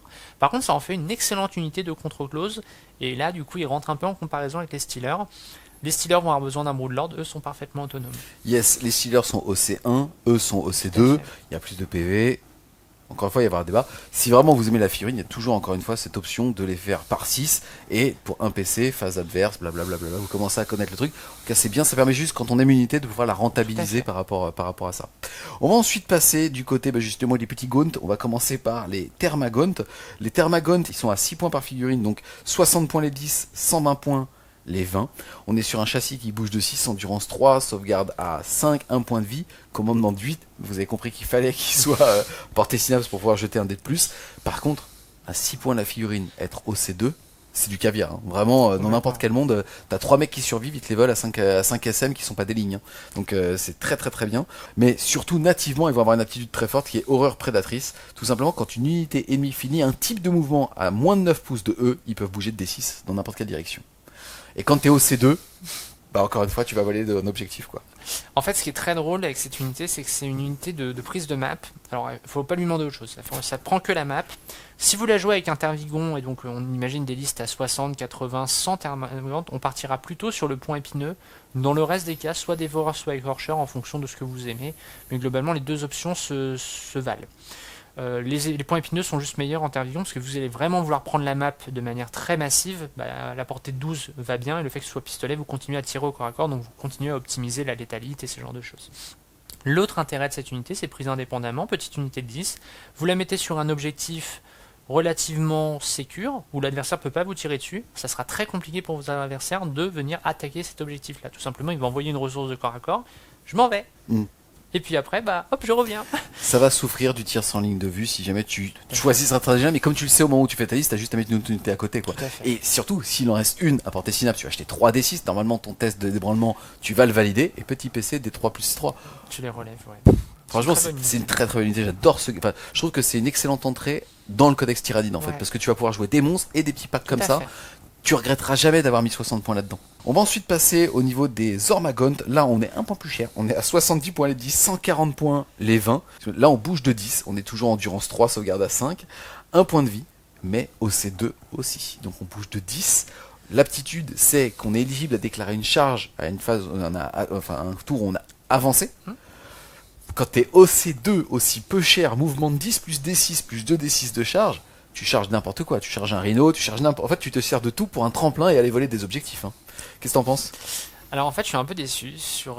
donc je vais modérer un peu ton engouement. En fait, l'unité, elle a le cul entre des chaises. Elle a le cul entre les Thermagantes et les gargouilles qu'on va voir après. C'est une unité de corps à corps qui peut à charger, mais le problème, c'est qu'elle tape mal, en fait. Elle tape à CC4, ce qui est déjà très gênant, et seulement Force 3. Force 3, c'est vraiment pas bon, parce qu'à moins de charger du cultiste, c'est quand même très compliqué de blesser, donc même si on a des... Voilà, on a toujours des options pour, mais en tout cas, je pense pas qu'on tuera 5 intercesseurs ou même 4 intercesseurs pour être dans la même échelle de points. C'est ça qui est un peu gênant, c'est que c'est une unité de corps à corps qui agresse très loin, mais qui n'agresse pas très bien. Et donc, du coup, je trouve qu'il pêche un peu sur ce volet-là. On l'enchaîne ensuite avec une pépite. c'est les gargouilles. Les gargouilles, elles sont jouables à 10, à 75 points, à 20, à 150 points. Et là, on a une figurine qui bouge de 12, qui est une chips, hein, qui a endurance 3, sauvegarde à 6, 1 au point de vie, commandement de 8, OC2. Oui. Ils ont de base des écorcheurs à 18 pouces qui vont faire un tir sur du 4 de force 5 sans PA à 1, mais qui a la règle native assaut. Et en plus, elles ont une aptitude qui est essaim ailé, qui est à la phase de tir. Si cette unité a tiré et n'est pas à portée d'engagement d'une unité ennemie, elle peut rebouger de 6 pouces. Donc faire 18 au total en étant OC2. En gros, cette unité, elle a une seule vertu qui est excellente et qui est ce que j'appelle le scoring offensif. C'est-à-dire que là, vous allez advance d'un D6, moyenne 3, vous bougez de 15, vous tirez, vous rebougez de 6. Vous avez fait 21 pas, stats de mouvement. Vous êtes au C2, vous mettez sur l'objectif, vous ne chargez pas, l'adversaire ne peut pas intervention héroïque, vous lui avez volé son objectif à 21 pas. C'est extrêmement fort. À 75 points. À 75 points. C'est extrêmement fort. Maintenant, on le verra quand on fait des listes. Payer 100 points, 150, 200 points d'unité de contestation, ça marche très bien. Maintenant, rappelez-vous, il y a quand même l'Overwatch, etc. C'est pas la solution ultime, mais en tout cas, force est de constater que cette unité, dans la vertu de nullifier le scoring adverse par la prise de table, ça marche quand même très très bien. Donc cette unité a cette ressource-là, c'est juste sans comparaison dans le codex, c'est ce qu'il faut jouer. Ouais, c'est très très très belle unité. On termine les Gaunts avec les Neurogaunts, c'est donc la nouveauté de la boîte Léviathan. Ils sont jouables à 11, à 45 points et à 90 points pour 22 figurines. Bon, derrière, encore une fois, on a une chips. On rappelle qu'on est notamment une des deux unités que peut rejoindre le nouveau, justement, Neurotyran, donc une unité de chaussons. Ici, ils vont avoir la règle qui est que tant que cette unité est à portée de synapse de votre armée, elle a le mot-clé synapse. Donc c'est un relais synaptique. Vous pouvez prendre la première figurine à 6 pouces du synapse et hop, derrière, faire un cordon. Ça fonctionne. Et derrière, pas grand chose à dire, si ce n'est qu'ils sont équipés de griffes et de dents. Donc ça fait pas de dégâts. C'est clairement une unité qui n'est pas là pour ça. T'as l'air de les aimer, pourquoi Alors en fait c'est très curieux parce que je les ai détestés au moment de la revue. J'ai fait mais c'est des thermagantes qui tirent pas, qui tapent comme des thermagantes, donc c'est incompréhensible. En fait ils coûtent quand même 4 points au lieu de 6, donc c'est quand même nettement moins cher. Il y a aussi le fait qu'ils sont le cocon du Neurotyran. Donc le Neurotyran, on a quand même très envie de le mettre un petit peu protégé au début. Et ensuite, potentiellement 90 points, donc 90 PV avec des Finnopen potentiels. Le Neurotyran, ça peut devenir très chiant de le tuer. Et quand vous avez tué enfin ces mecs-là, parce que si vous les tuez pas, ils repopent, ça peut redonner des possibilités vraiment de toile d'araignée entre guillemets. Vous les mettez un peu partout, ça diffuse du synapse partout. Votre adversaire, ça fait pas de létalité, il a pas envie de leur tirer dessus. Et entre guillemets, c'est des figurines qui permettent en cordon d'aller prendre des objectifs, de s'éclater un peu sur la table. Moi je trouve qu'à 45 points ils sont vraiment regardables. C'est complètement de la boue, ça ne fait que ça, du relais synapse, mais en tout cas c'est très intéressant parce que le Neurotyran tout seul, vous prenez un tir Orlos de Devastating Wound, ça fait pas plaisir, tandis que là au moins vous avez votre chausson autour et ça vous permet même potentiellement d'économiser les 25 points du Finnopen que vous voulez mettre sur le Neurotyran. Vous payez 45 points pour avoir 6 un Finnopen via les Neurogaunts. D'accord, on est dans les bodyguards, bon, même s'ils n'ont pas trop le châssis des bodyguards, ça en est. On va donc les mettre en opposition, indirectement en tout cas, avec les gardes tyrannides. Eux, ils sont jouables à 3 pour 95 points et à 6 pour 190. On est donc sur le coup de 5 intercesseurs. Il faut voir les mettre en opposition par rapport à ça. On est endurance 8, on bouge de 6, on a une sauvegarde à 3, 4 points de vie. OC1 certes, on a l'aptitude de donner un insensible à la douleur à 5 aux personnages qui mènent cette unité, donc en natif. Ensuite pour leur équipement, comment est-ce que tu les équipes toi au corps à corps? T'as le choix entre 3 attaques qui vont toucher à 3 de force 5, PA-1 dégâts 2 mais qui vont lancer les blessures, ou 3 attaques qui vont toucher à 4 de force 8 cette fois-ci, PA-2 dégâts 2. En fait, je pense que si vous voulez jouer avec le Neurotyran, vous avez envie de leur mettre les grosses pinces pour profiter pleinement du plus 1 blesse et plus 1 touche, potentiellement. Si vous voulez jouer avec un prince à pied, les pinces sont pas mal pour l'accès au dégâts 2 PA-2. Si vous voulez jouer en épée, fouet, c'est aussi très bien parce que vous avez une full reroll des blesses. Les attaques de griffes en saturation, les 5 attaques, c'est pas mal aussi. Maintenant, je trouve que je préfère la fiabilisation de la reroll plutôt qu'avoir des attaques en plus, même si c'est toujours très bien pour sortir de la masse. Là où les princes vont plutôt taper de l'élite, ça donne une complémentarité dans l'unité.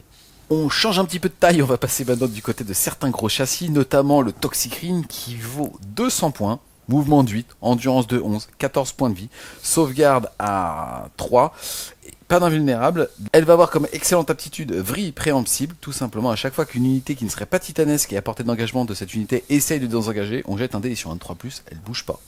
Ok. Ensuite, miasme hyper toxique, qui est une aura qui fait que à la fin de votre phase de mouvement, on va jeter un des 6 pouces pour chaque unité à 6 pouces ou moins d'elle. Sur un 1, rien ne se passe. 2 à 3, une blessure mortelle. 4 à 5, des 3 blessures mortelles. Et sur un 6, des 6 blessures mortelles. Après, au tir, ça va faire 2 des 6 tirs qui vont toucher sur du 3 de force 6, PA-1, dégâts 2, mais qui vont blesser l'infanterie sur du 2+. Et au corps à corps, ça fera par contre 12 attaques avec le même profil. C'est une bonne unité, anti-infanterie. Le fait de pouvoir bloquer quelqu'un au corps à corps sur un 3+, c'est fort, mais c'est à relativiser parce que maintenant on peut tirer au corps à corps sur les monstres. Donc en fait, l'impact n'est plus aussi important qu'il l'était dans les versions précédentes. L'effet de bulle de mortel est sympa, mais reste un petit peu aléatoire. Là où cette figurine serait à 2 défauts à mon sens, c'est déjà qu'elle coûte très cher comparé à d'autres profils qu'on verra. Là, excuse-moi, mais on peut même se permettre de mettre un petit coup de loupe dessus. Comment c'est calculé tout ça? Parce que c'est très arbitraire. Elle a 200 points, les autres à 60 points de moins avec un châssis similaire, une attrition meilleure. C'est très particulier. Moi je pense que c'est 10 points la tentacule. D'accord. Donc voilà. 10 € aussi, je te rassure. Et en plus, ça t'empêche de jouer. C'est de la merde. Et ça aussi, le deuxième problème, c'est que sur table, elle est très difficilement manœuvrable parce que ces tentacules sont mal orientés et en fait, beaucoup de difficultés à progresser. Et c'est dommage parce que faut juste rappeler que, à part pour les champs de vision où c'est, on va dire, le volume de plastique, normalement sur l'empreinte au sol, c'est uniquement le socle. Donc en fait, théoriquement, tu pourrais même les retirer, mais là, après, tu joues aux échecs, quoi. C'est ça. On va la mettre en opposition, alors pas avec le Malceptor qui partage le même kit, mais avec une unité qui va avoir un rôle plus ou moins similaire, même s'il n'y a qu'une seule occurrence pour empêcher le désengagement, c'est peut-être ça qu'on paye trop cher. Mais là, on va parler de l'Aruspex. L'Aruspex, il vaut 125 points. C'est simple, il a un châssis similaire, il bouge de 8, il a une endurance de 11, il a 14 points de vie, une sauvegarde à 3, il a OC4, il a Spectacle Macrabe qui fait qu'à chaque fois qu'une figurine est détruite suite aux attaques de cette figurine, alors les unités à 6 pouces vont devoir faire un test d'ébranlement. Ensuite, elle va avoir un tir précision, qui va toucher sur du 3 de force 6, PA-2, dégâts D6+1, c'est mignon, mais le jour où ça arrive t'es content parce que t'as humilié ton adversaire. Il y a plein de mecs qui vont pas trouver ça mignon. les petits personnages, ça va pas kiffer du tout. Et ensuite au corps à corps, 14 patates de force 7, PA-1, dégâts 2, et en plus de ça 4 attaques qui vont toucher à 3 de force 14, PA-2, dégâts D6+1. Le mec, l'adversaire est obligé de le respecter, enfin de pas l'ignorer. Mais à côté de ça, c'est 125 points. Donc les ressources que tu vas mettre dessus sont disproportionnées par rapport au coût. C'est ça. En fait, cette unité est hyper bon marché, hyper cool, très forte. Enfin, honnêtement, en termes d'équivalence, on va pouvoir retrouver ça avec le Carnifex qui coûte le même prix en points. Et clairement, cette figurine est en tout point meilleure que le Carnifex.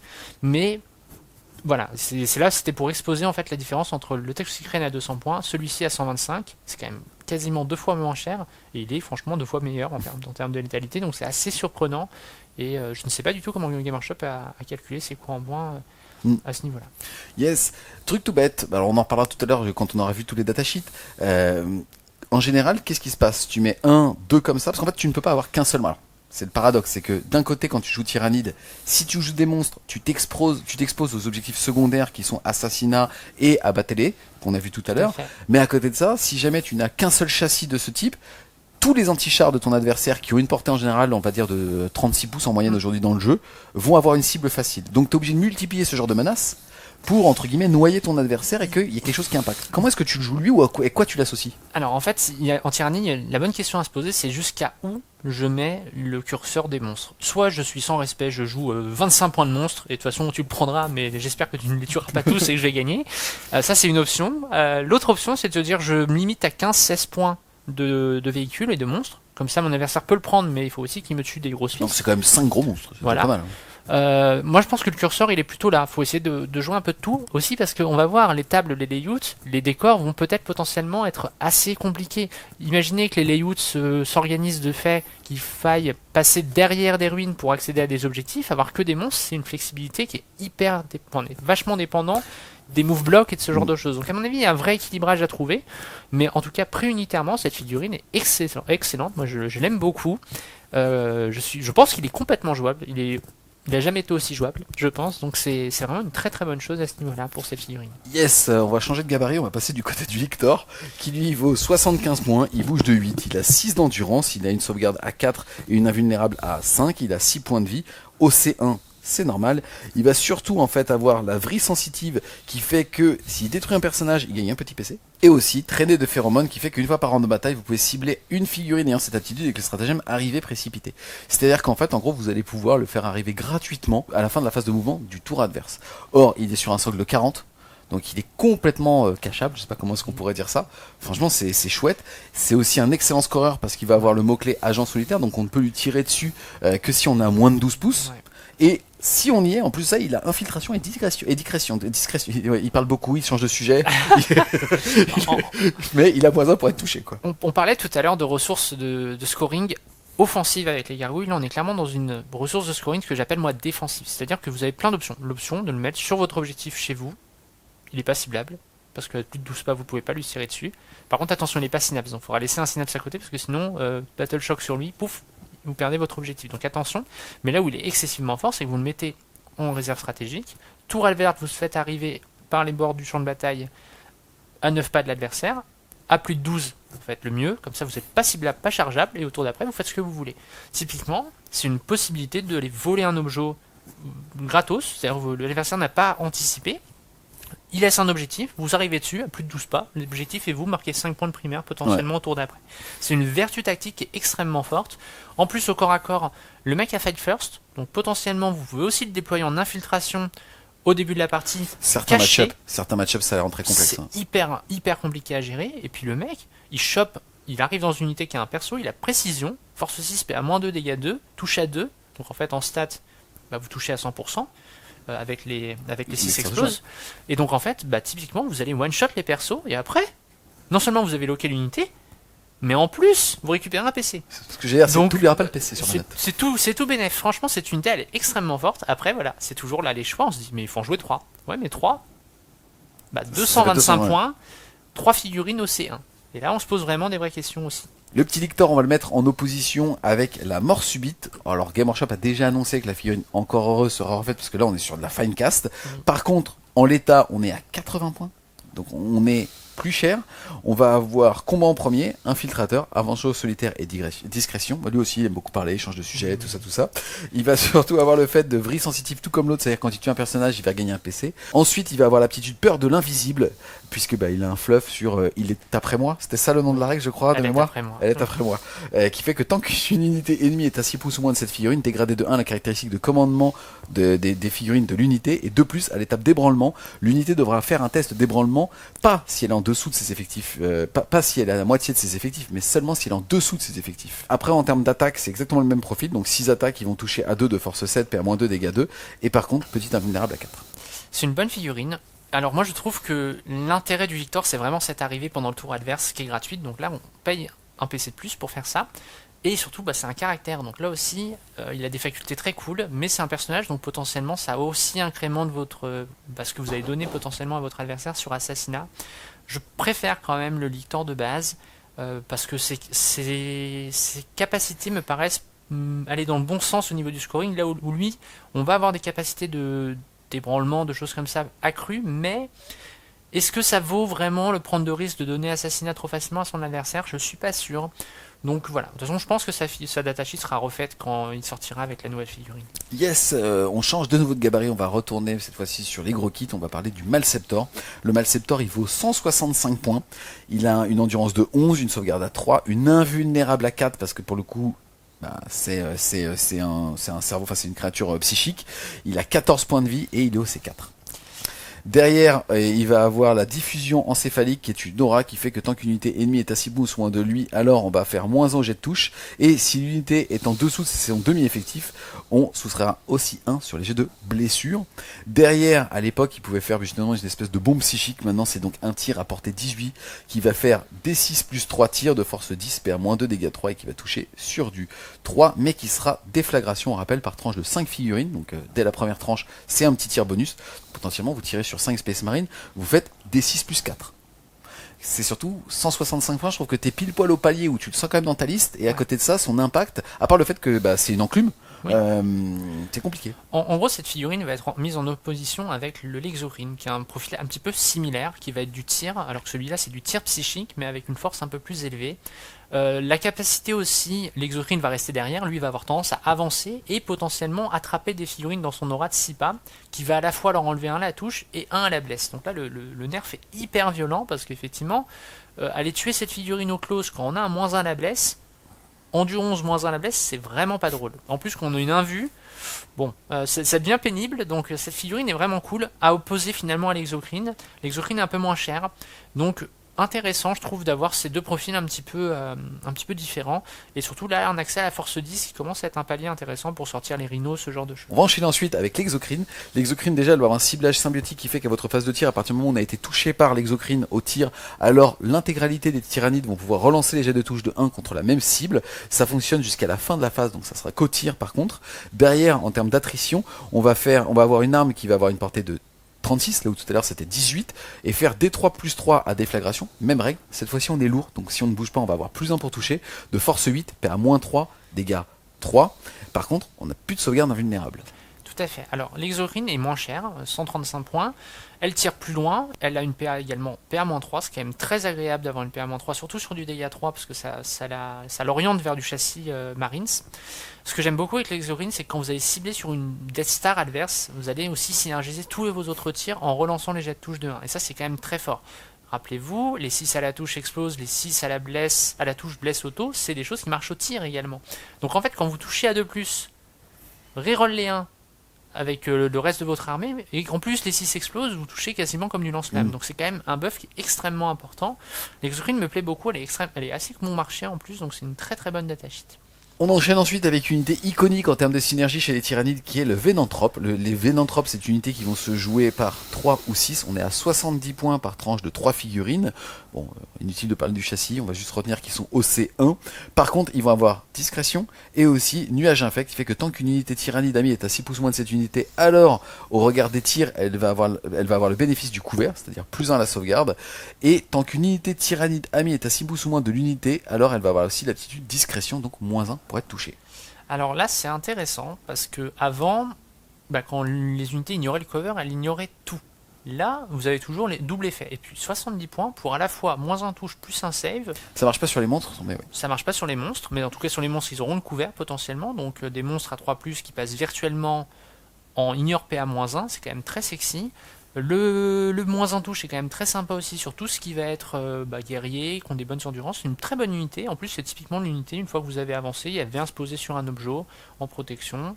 Franchement, c'est une très bonne unité, assez bon marché et assez intéressante. Tu peux faire des beaux duels aussi avec des gardes imp, parce qu'en fait, ils ont infanterie 2+, ils ont 5 attaques en infanterie 2+, sans PA.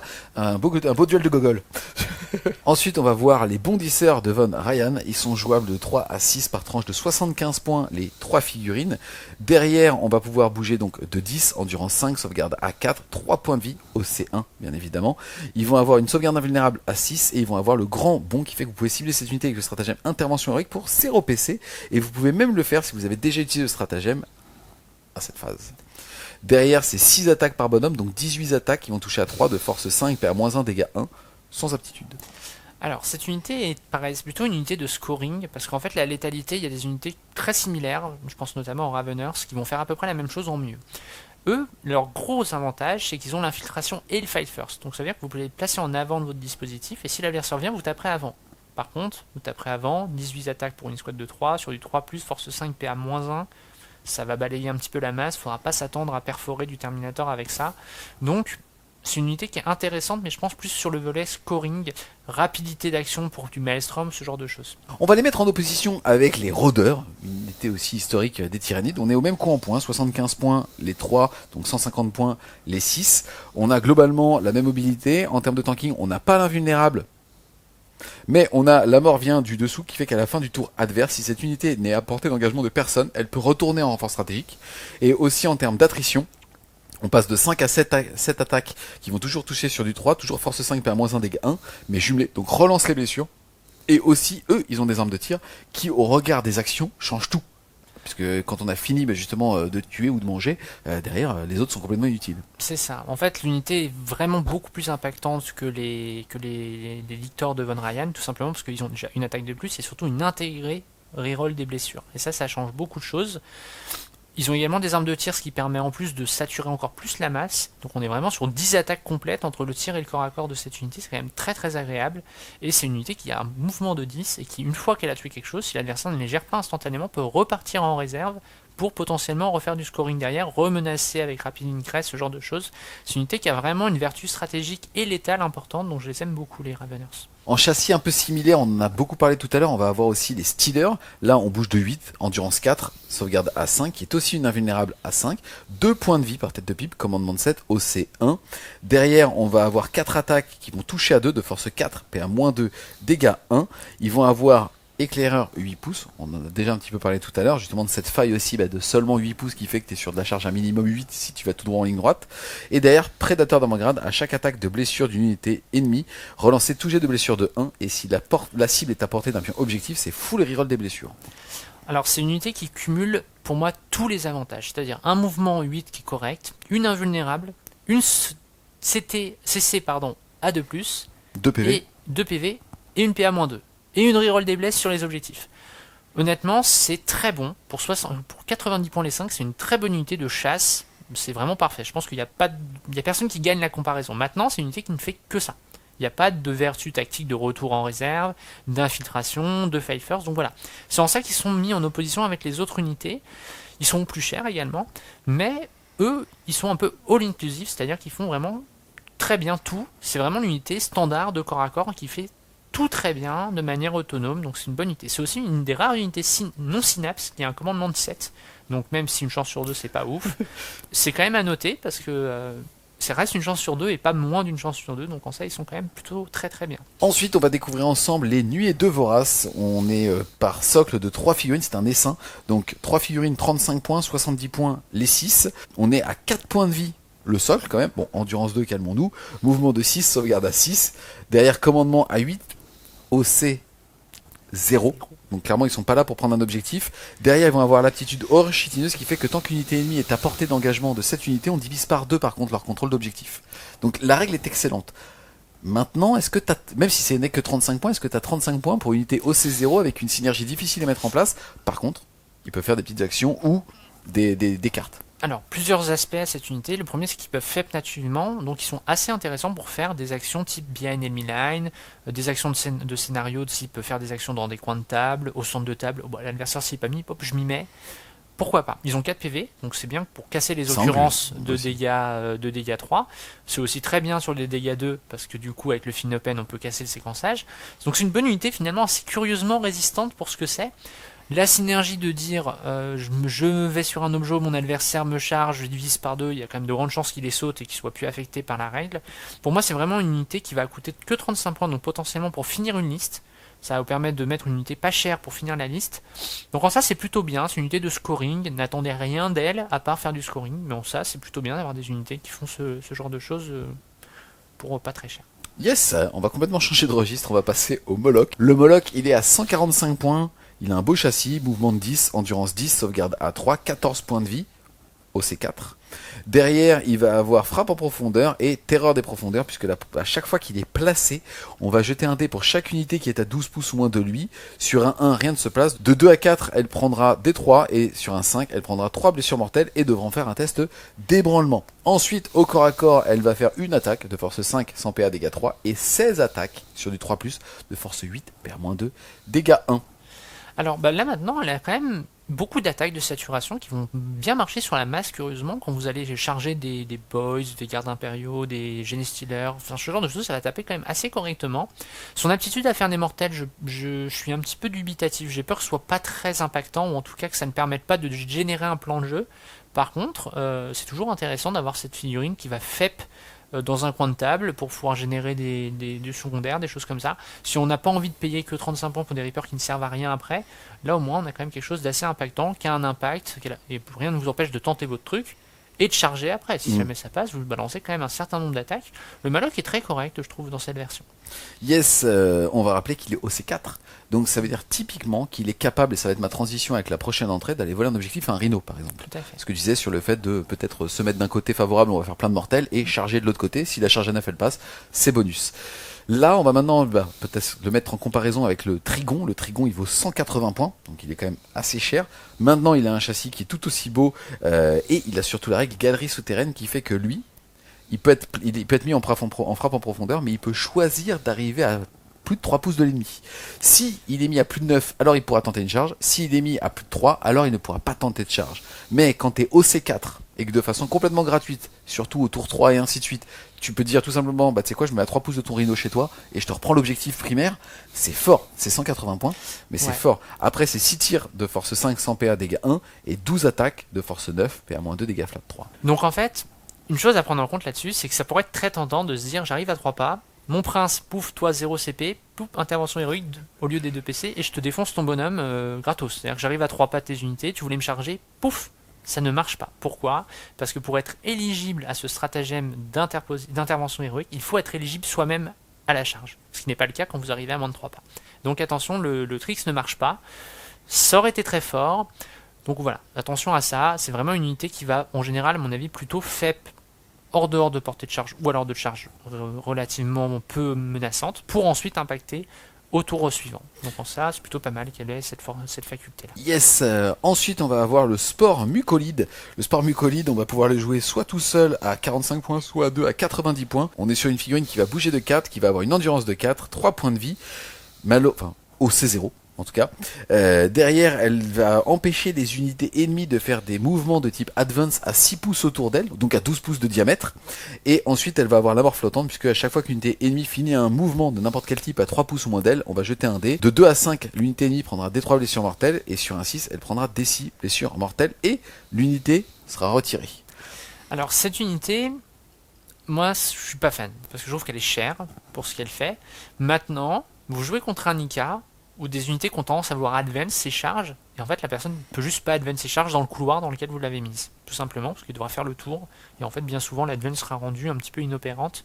Donc ça c'est vraiment l'interdiction, non pas de se déplacer, vous pouvez faire un mouvement normal, mais vous ne pourrez pas advance dans ce mouvement, donc ça va vous obliger, si vous voulez faire advance, à contourner la spore mine, donc ça peut être une option de gêne, c'est la même règle qu'on verra avec les spore mines, qui ont un profil similaire pour 50 points les 3, 100 points les 6, avec la même capacité d'ailleurs de mortel et la même capacité, comme tu l'as dit, d'empêcher les FEP, enfin d'empêcher les mouvements de type avance. Est-ce que t'en mets ou est-ce que tu penses en mettre, genre bah écoute je FEP et soit tu me tires dessus au pistolet mais de toute façon ça t'aura bloqué en phase de mouvement, soit t'acceptes de prendre des mortels, et donc Game Workshop garde-fou a mis un prix exorbitant pour des 3 blessures mortelles sur un 2 à 5. L'intégration de cette unité dans une liste, moi je suis pas fan parce que je trouve que ça a peu de valeur tactique, même pour faire potentiellement des behind enemy line, ça marche pas bien. En tout cas, je trouve que c'est très cher. Je pense que Game Workshop a eu peur de cette envolée de BM, de restriction de mouvement à l'adversaire, et donc ils ont mis des points un peu trop élevés. Bon, moi personnellement, j'ai jamais été très fan de ce gameplay-là, mais je pense qu'ils sont fait assassiner parce que la jurisprudence des versions précédentes a fait peur. Yes, on va maintenant passer justement à l'artillerie, enfin une partie de l'artillerie avec les biovores. Les biovores, ils sont jouables tout seuls à 40 points, à 2 à 80 points, à 3 à 120 points. On est sur une figurine qui est endurance 6, qui bouge de 5, sauvegarde à 4, 4 points de vie, OC 1. Derrière, elle va faire D3 tirs de force 6, PA-1, dégâts 2, c'était 4 tirs indirects. Mais lourd, donc remarque, ça sera toujours sur du 4 aussi, et blessure dévastatrice. On fait attention quand on joue tyrannie, il n'y a pas beaucoup d'occurrences de blessures dévastatrices ici. Bon, après, au corps à corps, c'est anecdotique, mais surtout que ça va pouvoir semer des spore mines à votre phase de tir. À chaque fois que cette unité est choisie pour tirer, elle peut utiliser cette aptitude au lieu de faire des attaques avec ses armes de tir, auquel cas, on va pouvoir placer dans un rayon de 48 pouces, mais à plus de 9 pouces de toute figurine ennemie, une unité de spore mine. De 1, pardon. J'aurais peut-être dû commencer par ça. Ouais. En gros, il y a deux options. Ce qui est intéressant, c'est que vous pouvez poser une option de poser de spore mine en réaction. Typiquement, vous voulez empêcher que l'adversaire advance dans un compartiment du terrain, vous le faites, ça peut être intéressant. Ou alors, vous savez, du tir indirect qui fait de la blessure mortelle. Donc c'est quand même pas c'est pas déconnant en vrai. On imagine potentiellement 3 biovores qui vont faire du tir, des 3, potentiellement si ça blesse, ça fait des mortels sur des 6. C'est pas inintéressant, c'est du tir horloge pas dégueu, force 6, ça va bien saturer tout ce qui est infanterie légère, etc. C'est une unité qui est correcte aujourd'hui, mais qui n'est plus dans l'aberration qu'on a pu connaître dans les versions précédentes. On passe ensuite aux iconiques Carniflex. ça fait 6 ans. C'est le mec il est toujours adolescent. Donc en tout cas ici on va pouvoir les jouer de 1 à 2, on est à 125 points par figurine, ça bouge de 8, endurance 9, 8 points de vie, sauvegarde à 2 et petit OC3. Franchement, super châssis, hein. C'est meilleur en tout point que les Dreadnought. C'est moins cher, ça tangue mieux et on va voir que ça close aussi bien. Ça n'a pas de bonus, en tout cas de fiabilisation. Mais c'est une règle très intéressante qui est l'assaut fulgurant.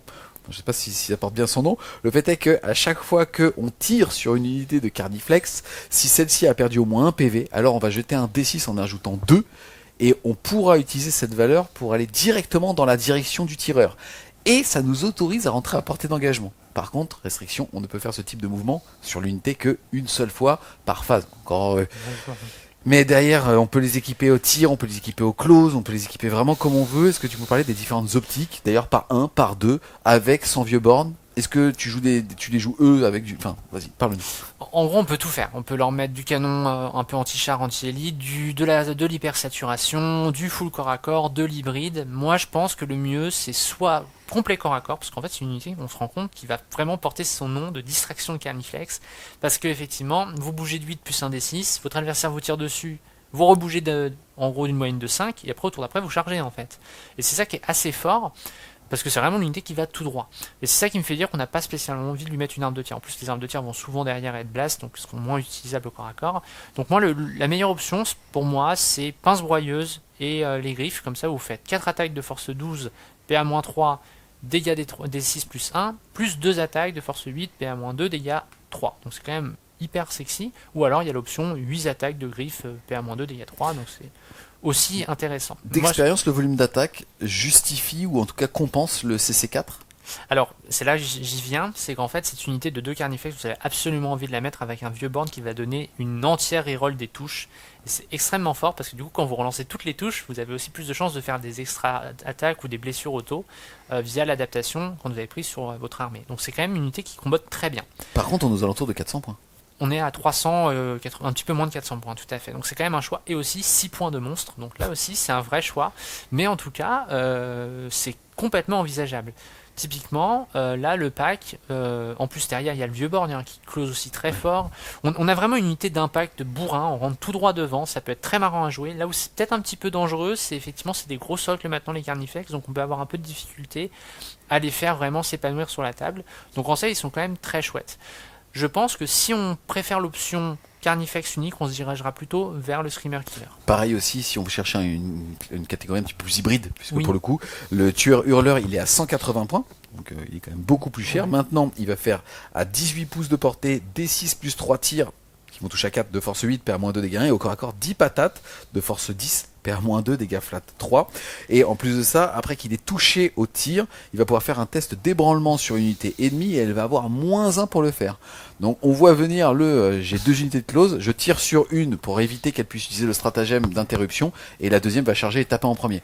C'est quand même très très beau châssis, pareil, endurance 9, mouvement de 8, sauvegarde à 2, 10 PV, OC3, franchement super fille. En fait, il est un peu plus solide parce qu'il a 2 PV de plus et il a la faculté de toucher à 3+, ce qui le rend beaucoup plus indépendant et il y a beaucoup moins besoin d'un mécanique de relance comme pourraient avoir les Carniflex. Donc en ça, il est vraiment très cool. Maintenant, je trouve qu'à l'heure actuelle, il est un petit peu cher à la comparaison de l'ordre de 60 points supplémentaires. C'est un petit peu dur à justifier. On enchaîne ensuite avec le sourire parce qu'on va parler des gardes des ruches. Les gardes des ruches, ça fait 3 ans qu'on les attend au tournant, ces bâtards. Là, ils sont jouables de 3 à 6 à 100 points par tranche de 3 figurines. Derrière, on est mouvement 6, endurance 7. Donc c'est quand même un châssis qui est correct par rapport à ce qu'ils font. Sauvegarde à 3, 4 points de vie, OC1. Elles vont avoir comme aptitude posture défensive qui fait que quand on va les cibler avec le stratagème tir en état d'alerte, elles toucheront sur du 5 et pas du 6, voire même du 4 si elles-mêmes sont à portée d'un pion objectif. Ensuite, 2 modes de tir, soit 4 par figurine qui vont toucher à 4 avec indirect et lourd, donc vous toucherez toujours à 4 si vous tirez sans ligne de vue, de force 5 PA-1 dégâts 1, donc 12 tirs pour 100 points, ou alors 2 tirs, j'allais dire anti-char mais c'est pas vrai, puisqu'en fait ils sont force 7 mais anti-véhicule de plus, seulement PA-1 dégâts 3. En fait, l'unité, alors je pense que c'est l'unité la plus détestée des tyrannides. Le Dimash Aron est mort, le garde des ruches a pris encore un peu tarif. Il fallait les mettre en légende avec. En fait, l'unité aurait eu un intérêt avec ses tirs anti-infanterie, anti-véhicule, si en plus c'était avec du Devastating Wound. Ça aurait fait une vraie unité anti-char.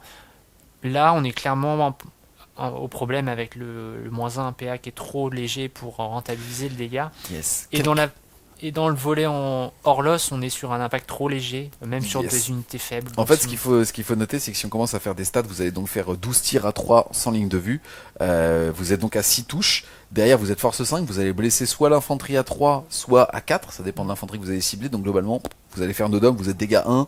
Si vous tuez un primaris, c'est déjà bien. Ouais. Pour 100 points, ce qui est assez cher. Et au tir, c'est pareil. En fait, le fait que ça soit de la PA-1, n'importe quel, par exemple, Space Marine qui va claquer une armure du mépris, Oui. il va continuer à sauvegarde à 3 ou voire à 2, et donc en fait il va rien vous faire quoi. Ouais. Donc c'est un petit peu, je trouve du coup dommage, parce que cette unité elle était tout l'un avant et là elle est tout l'autre, et encore une fois juste le juste milieu est bien. On l'enchaîne ensuite avec le Tyrannofex. Ça fait longtemps qu'on le voulait bon, le Tyrannofex, et là c'est cool. Il est à 200 points. Même s'il tirait pas, il était ok. Parce que 200 points, il était mouvement 9, endurance 12, 16 points de vie, sauvegarde à 2, OC 5, diminue les dégâts subis de 1. Mais franchement, même s'il avait pas de bras, tu sais, si c'était un ventre posé, c'était ok. En plus de ça, on va pouvoir lui choisir une énorme arme parmi le fluide d'acide qui va être D6 plus 6 touches à 18 pouces de force 6, PA-2 dégâts 2. Donc on n'oublie pas tout ce qui est justement contre-mesure, c'est-à-dire le petit stratagème de tir en état d'alerte qu'on peut faire à n'importe quel, enfin qu'on peut faire sur 2 phases, une fois par tour, mais sur 2 phases de jeu. On va aussi pouvoir lui mettre alors une ruche d'écorceur qui va faire touche soutenue 1 jumelé avec 20 tirs de force 5 sans PA dégâts 1. Mais il a aussi un canon briseur qui a 48 pouces, va faire 2 tirs sur du 3, force 18, PA-4, dégâts 2d6. Et il touchera à 2 s'il s'est pas déplacé. Donc honnêtement, super entrée, parce qu'en fait, pour le coup, lui, tu peux le mettre au centre du dispositif. Si l'adversaire tire dessus, c'est du craquage, parce qu'aujourd'hui, même à PA-3, qui est le plus gros anti-char, tu auras une 5+, tu auras aussi des fils de paye potentiels, enfin franchement... C'est très dur à tuer. C'est très très dur à tuer, entre les 16 PV, l'endu 12, la 2+, le -1 dégâts, le fin no pen possible, l'overwatch possible avec les PC... L'Overwatch est très sexy en fluide acide avec le lance-flamme, mais ne pas oublier l'option anti-char si jamais la méta dégénère un petit peu sur un aspect très grosse unité. Il ne faut pas oublier que dans une option d'orientation de méta très véhicule, on a quand même une option là de force 18 PA-4 dommage 2d6. Alors le 2d6 est un peu gênant. Maintenant, la personne transpire un peu. Vous faites 11. Aïe. Donc bon, c'est quand même assez sexy. Yes. Faut savoir que tous les Dreadnought ont moins de 10 PV, enfin c'est donc il y a ça peut très vite ça peut très vite mal tourner. Mais j'aime qu'il soit dans le codex, puisque en fait faut comprendre qu'aujourd'hui le Tyrannide a une bonne saturation, un très bon contrôle map, une très bonne agression, il peut jouer armé, il peut faire plein de choses, mais il a très peu de bonnes anti-chars, sauf au corps à corps. Or le corps à corps, c'est quelque chose de pas très permissif, donc c'est quelque chose de pas très débutant friendly. Or un débutant qui met ça dans sa liste, ça tank. C'est stable. Honnêtement, je pense qu'au contraire, c'est quelque chose qui peut t'accompagner sur beaucoup de games quand tu commences Tyrannide. Oui, puis c'est la plus grosse figurine Tyrannide qui est vendue par Game Workshop, donc c'est aussi sympa qu'elle soit rendue quand même solide, parce que bon, on a une grosse figurine qu'on s'est embêté à peindre, c'est quand même sexy d'avoir ça qui reste un peu plus d'un tour sur une table, donc ça c'est quand même très cool. On continue avec le Tyrannocyte. Le Tyrannocyte, c'est l'équivalent du drop pod monstrueux, on va dire, côté mieux. Tyrannide. En mieux, quand même. En mieux, parce que c'est beaucoup plus cher, mais c'est au C2. Au niveau donc de son déjà on est à 105 points. On bouge de 8, normalement, endurance 9, 10 points de vie, sauvegarde à 3, commandement de 8 et au C2. Quelques petits tirs, ça va faire 5 tirs qui vont toucher sur du 4 de force 5, PA-1, dégâts 2. Au corps à corps, ça cogne un peu plus fort pour le coup qu'un drop pod ou qu'un rhino, puisque ça fait 6 attaques sur du 4 de force 7, PA-1, dégâts 2. Ça a une capacité de transport de 12 figurines, et chaque figurine qui a plus de 1 point de vie compte pour 3. C'est cher payé pour le coup, le deuxième PV. Ou un monstre qui a maximum 12 points de vie. Donc trop restrictif je trouve par rapport à ça, 105 points, et donc derrière ça permet d'arriver dès le T1 à 9 pouces de toute figurine ennemie. Mais est-ce que c'est intéressant en tir? En fait, si tu veux, avant, s'il n'y a pas de restriction, je vais trouver ça cool. Tu mets n'importe quel monstre dedans, fine, au contraire, tu peux mettre justement papa ou n'importe quoi d'autre. Ou au contraire, j'en sais rien, à l'époque tu pouvais mettre 20 gones, il y avait du sens. Maintenant c'est 12, donc par palier, par tranche de 10. Dès qu'il y a plus de 1 PV, tu payes très cher la taxe, donc tu vas pouvoir jouer 3 figurines max dedans. Est-ce que tu le vois à 105 points? Non, je trouve pas. Je trouve la meilleure unité qu'on peut mettre dedans, ce sont les pyrovores par 3 qui vont arriver directement faire un coup de lance-flamme. Mais du coup, pourquoi ne pas arriver en réserve stratégique tout simplement? Un tour après, mais au final, est-ce que c'est pas mieux pour 100 points de moins? Moi, j'aime pas trop cette figurine-là. Je la trouve très cool, mais objectivement, je trouve qu'elle apporte pas grand-chose dans l'armée. En plus, c'est un véhicule de transport qui n'a pas la rampe d'assaut, donc on ne peut pas charger après avoir débarqué. Donc, effectivement, c'est une figurine qui a juste un impact pour pouvoir placer une unité de tir, mais je trouve que c'est quand même assez cher payé. pour ça, quoi. On va tout de suite le mettre en comparaison, enfin, je ne sais pas, avec le sporokiste en tout cas, qui est l'autre manière de faire le kit. Historiquement, c'était une fortification. Là, c'en est pas une. C'est donc un monstre, tout simplement, qui ne bouge pas, qui peut être placé, et derrière, qui va faire des tirs d'opportunité, puisqu'il va pouvoir, à chaque fois qu'une unité ennemie finit un mouvement dans les 24 pouces et en champ de vision, pouvoir lui tirer dessus avec 5 tirs de force, qui vont toucher à 4 de force 5, PA-1, dégâts 2. Derrière, c'est une endurance de 10 points de vie. C'est OC0. C'est un petit peu le souci, mais bon, finalement, ça peut potentiellement monter jusqu'à 20 tirs qui toucheront sur du 4, donc 10 touches de force 5, PA-1, dégâts 2, mais de façon séquencée par des unités qui le choisiront, puisqu'elles s'arrêteront sur ton champ de vision. Qu'est-ce que tu penses de ce genre de figurine?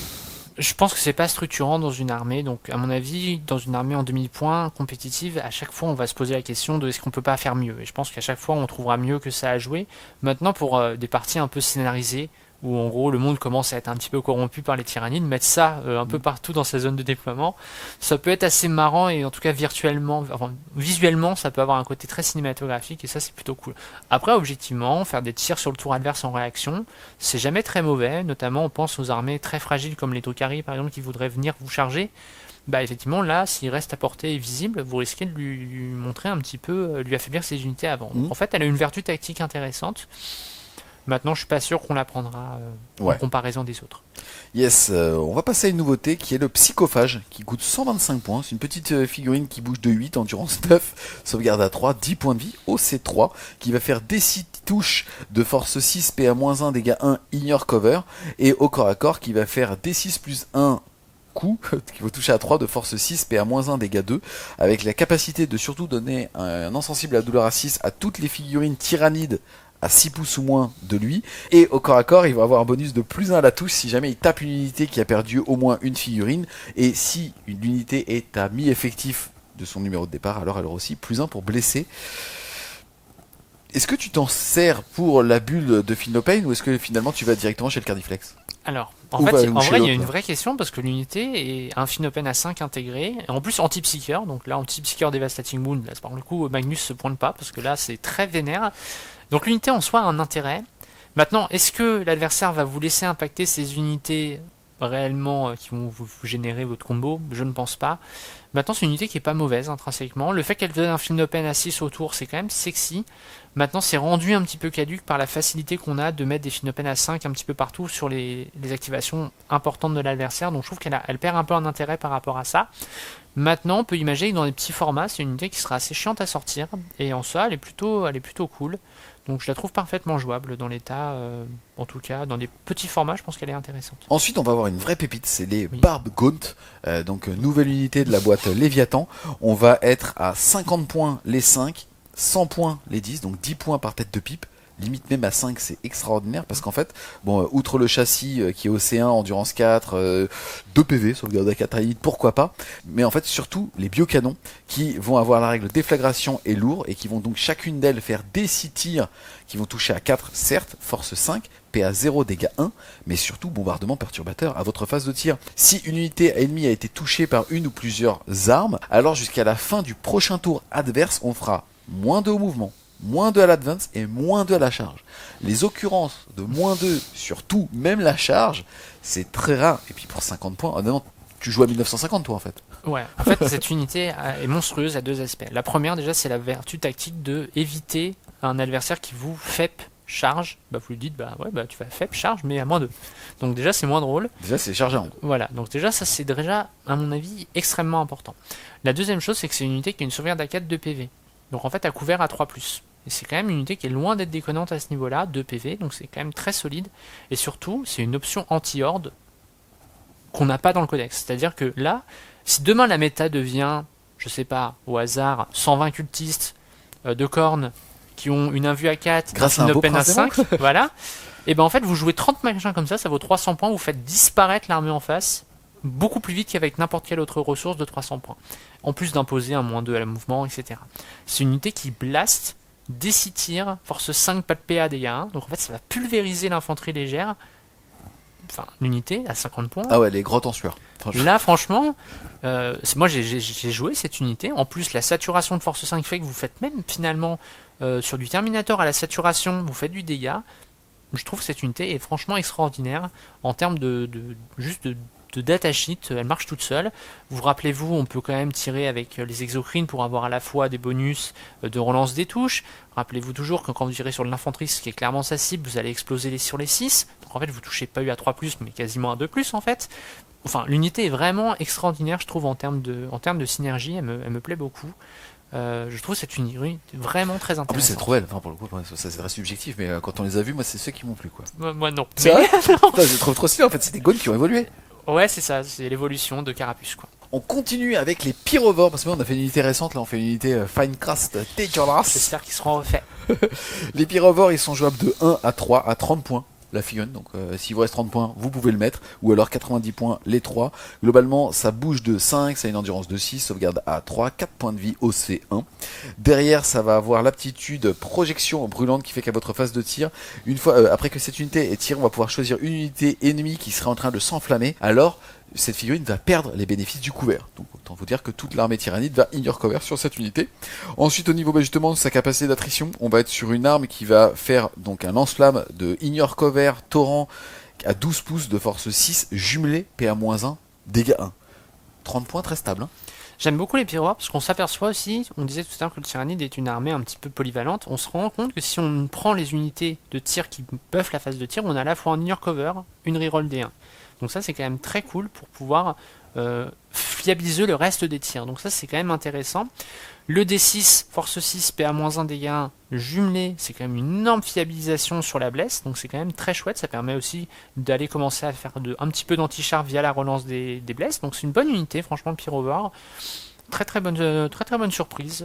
En gestion de masse, on préférera les Barbogons, je pense. Par contre, effectivement, pour ce qui est de l'impact sur l'élite, c'est probablement les pyrovores qui s'en sortiront le mieux. D'accord. Bon, avant de passer au volant, enfin aux aérodimes, on va passer à la pépite.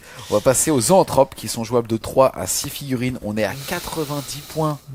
Les 3. Ils ont une sauvegarde à 5 mais une invulnérable à 4. 3 points de vie. Commandement de 7, on s'en fiche. Au C1, mais c'est pas pour ça qu'on les aime. En termes d'aptitude, ils vont avoir bien évidemment l'ombre dans le warp, ils sont aussi synapse, ils vont avoir sensus spirituel qui fait que quand une unité ennemie rate un test d'ébranlement à 6 pouces 2, alors elle va subir D3 blessures mortelles en plus, et une de ces figurines vont pouvoir justement récupérer D3 blessures mortelles. Ils donnent aussi à 6 pouces 2 une sauvegarde invulnérable, mais historiquement c'était surtout des psycheurs, et donc maintenant, comme il n'y a plus de phase de psy, c'est en tir, et eux, ils ont la décharge warp, qui fait qu'ils vont pouvoir l'utiliser de deux manières. La première, faire D3 tir, qui va être en plus déflagration. Donc dès qu'on le fait sur 5 marines, c'est D3 plus 1. Si on le fait sur 10 marines, c'est D3 plus 2. Qui vont toucher à 3 de force 7, PA-2, dégâts D3. Ok. Ou alors en canalisé, qui fait touche fatale, mais pas à risque. Donc ça c'est sympa. Pour un tir qui va toucher sur du 3 de force 12, PA-3, dégâts D6 plus 1.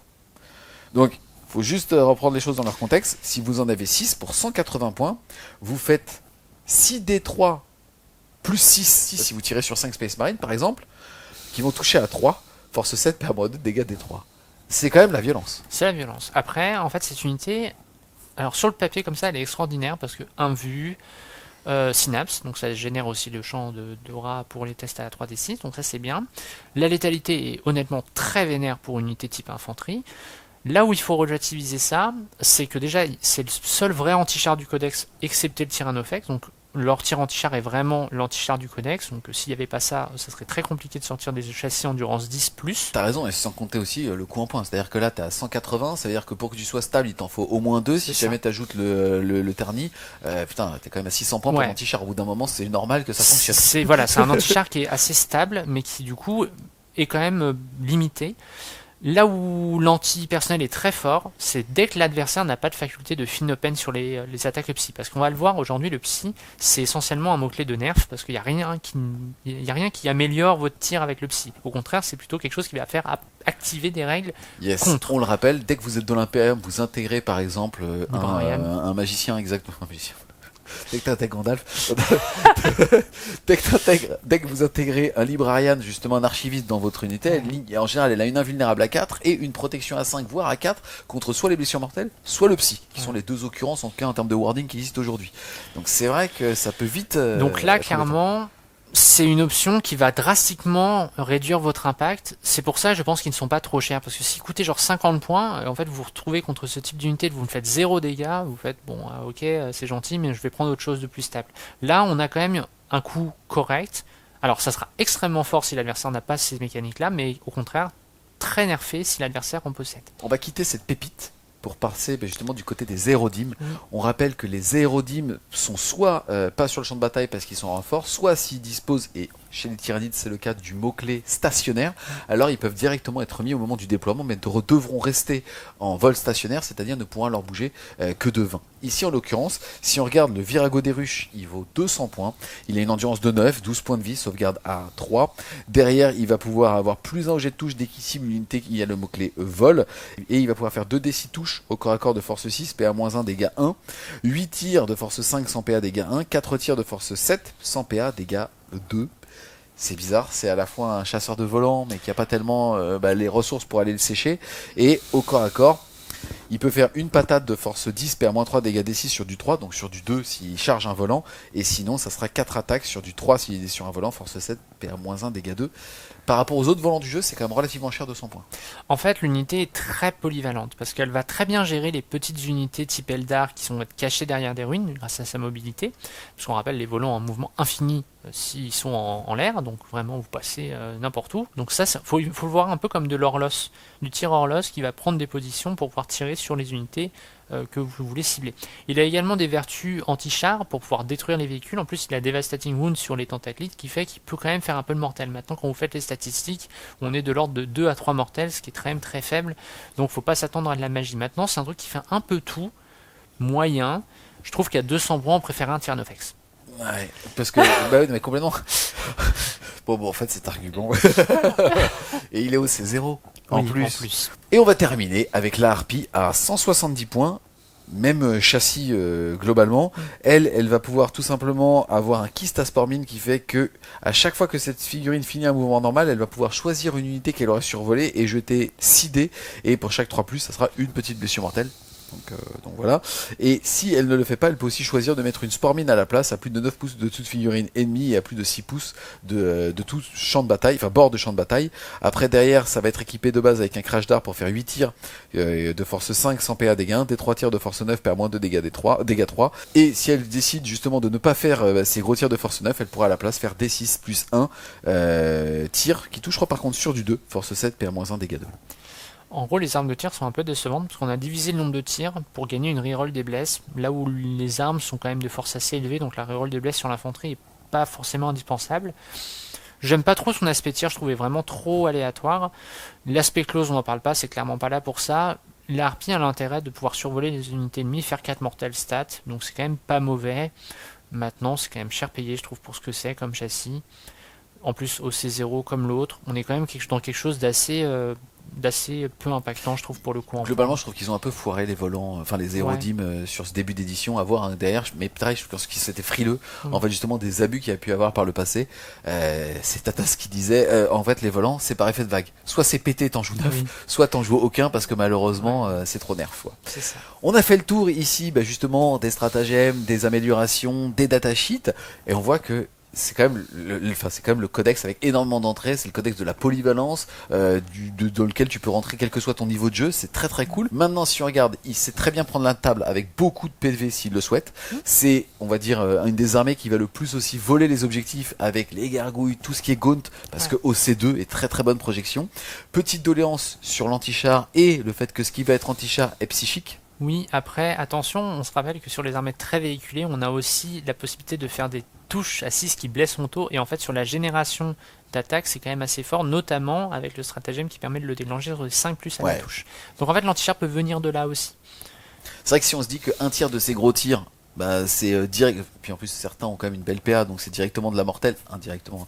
Il y a moyen quand même de pouvoir sortir un Rhino facilement, mais ça va d'ores et déjà te mettre dans une optique à soit au début de la partie déclarer ça, soit utiliser un PC systématiquement par l'unité qui va devenir chasseuse. Tout à fait. Après c'est une armée, il faut bien comprendre, et c'est plutôt logique, c'est pas une armée qui a une intendance complètement démesurée comme l'Imperium, donc c'est aussi une armée qui va jouer avec en général plus de modèles que son adversaire, donc du coup c'est aussi une armée qui a des raisons d'être un peu moins efficiente sur l'unité, Parce que c'est évident que des Gaunt, si ça coûte 100 points, ça n'aura pas le même impact que des Space Marines. Mais ça aura d'autres impacts sur le relevage, ce genre de choses. Les Gaunt, si on cumule tout, on a quand même une figurine qui va avoir une 1/6, un Finnopen 5, en étant à couvert avec un -1 touche. Donc on peut quand même cumuler un certain truc qui fait que c'est rendu quand même difficile à sortir. Aujourd'hui, on voit quand même que il y a plus d'unités qui font 60 tirs. Donc c'est devenu probablement un peu compliqué de one-shot des unités de 20 Termagantes avec ces buffs-là. Donc s'ils reviennent à chaque fois, il y a vraiment moyen d'arriver à une option où après l'adversaire ne peut juste plus vous sortir vos unités et vous allez l'éteindre au primaire.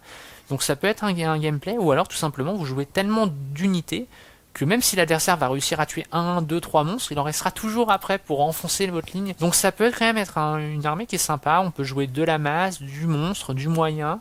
Moi j'aime beaucoup cette armée pour ça, très polyvalente et visuellement sur table, en fonction de l'orientation, ça n'a pas la même tronche. Ouais, c'est vrai, en termes de plutôt rejouabilité, c'est super cool.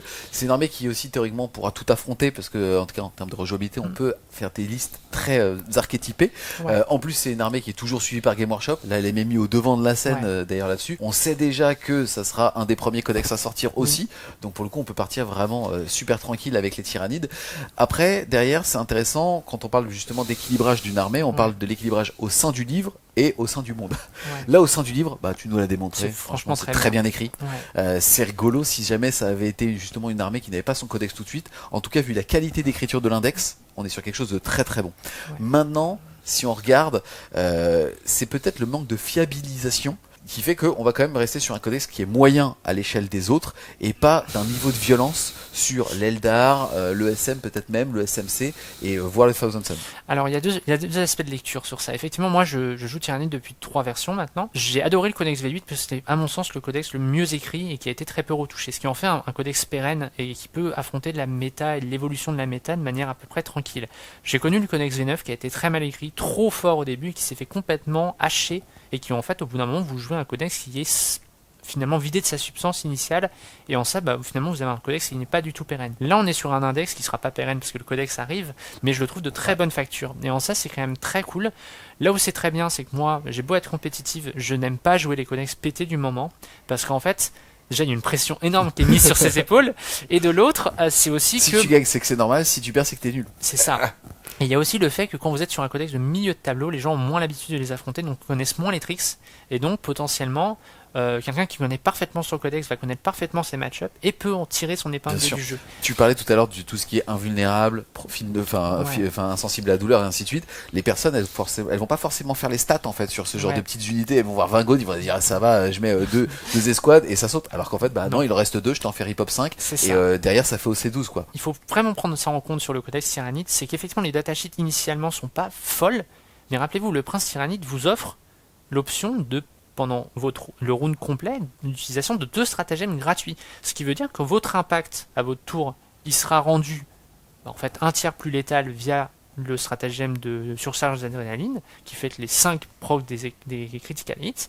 Et à l'inverse, sur le tour adverse, vous pourrez aussi rendre votre unité 50% plus résistante via le Finnopen A5. Et ça, vous pouvez le faire 2 fois. Une fois gratuitement, une fois avec le strat. Donc en fait, il faut bien mettre ça en perspective dans la puissance du Tyrannide, c'est que quand on met tout à bout, mis bout à bout, on a une unité à la fois beaucoup plus létale et beaucoup plus résistante que ce qui est uniquement marqué dans la datasheet. Yes, sans parler du GT, aujourd'hui, comment est-ce que ça réagit par rapport au scénario ?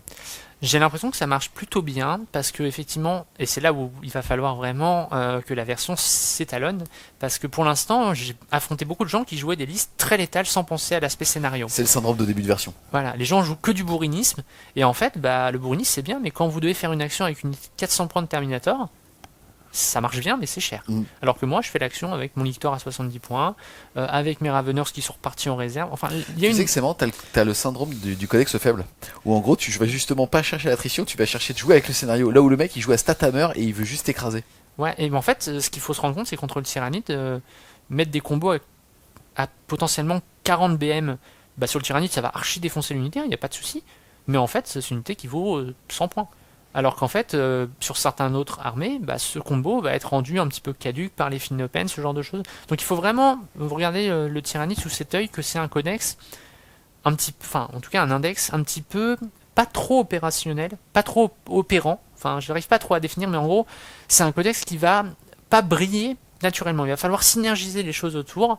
Et moi, de ce que j'en conclus depuis, on parle d'une semaine de version, on a quand même des facultés correctes pour jouer les secondaires, en tout cas, en adaptant sa liste, en tout cas, avec des options qui sont clairement dévolues à ce rôle. Ouais, comme en fait c'est un codex qui coûte pas très cher, un peu comme la Sista, c'est pas des codex qui en termes de classement, on va dire mathématiques, sont très hauts, mais comme tu les payes pas très cher, et bah t'as toujours des options de jeu finalement par rapport à ça. Écoute, en tout cas, Aimé, un grand merci à toi justement d'être venu nous présenter l'index des tyrannides. T'as une chaîne YouTube justement qui ne parle que des tyrannides. Ah oui, la ruche d'Aimé sur YouTube. Exactement, le lien sera en description. Merci.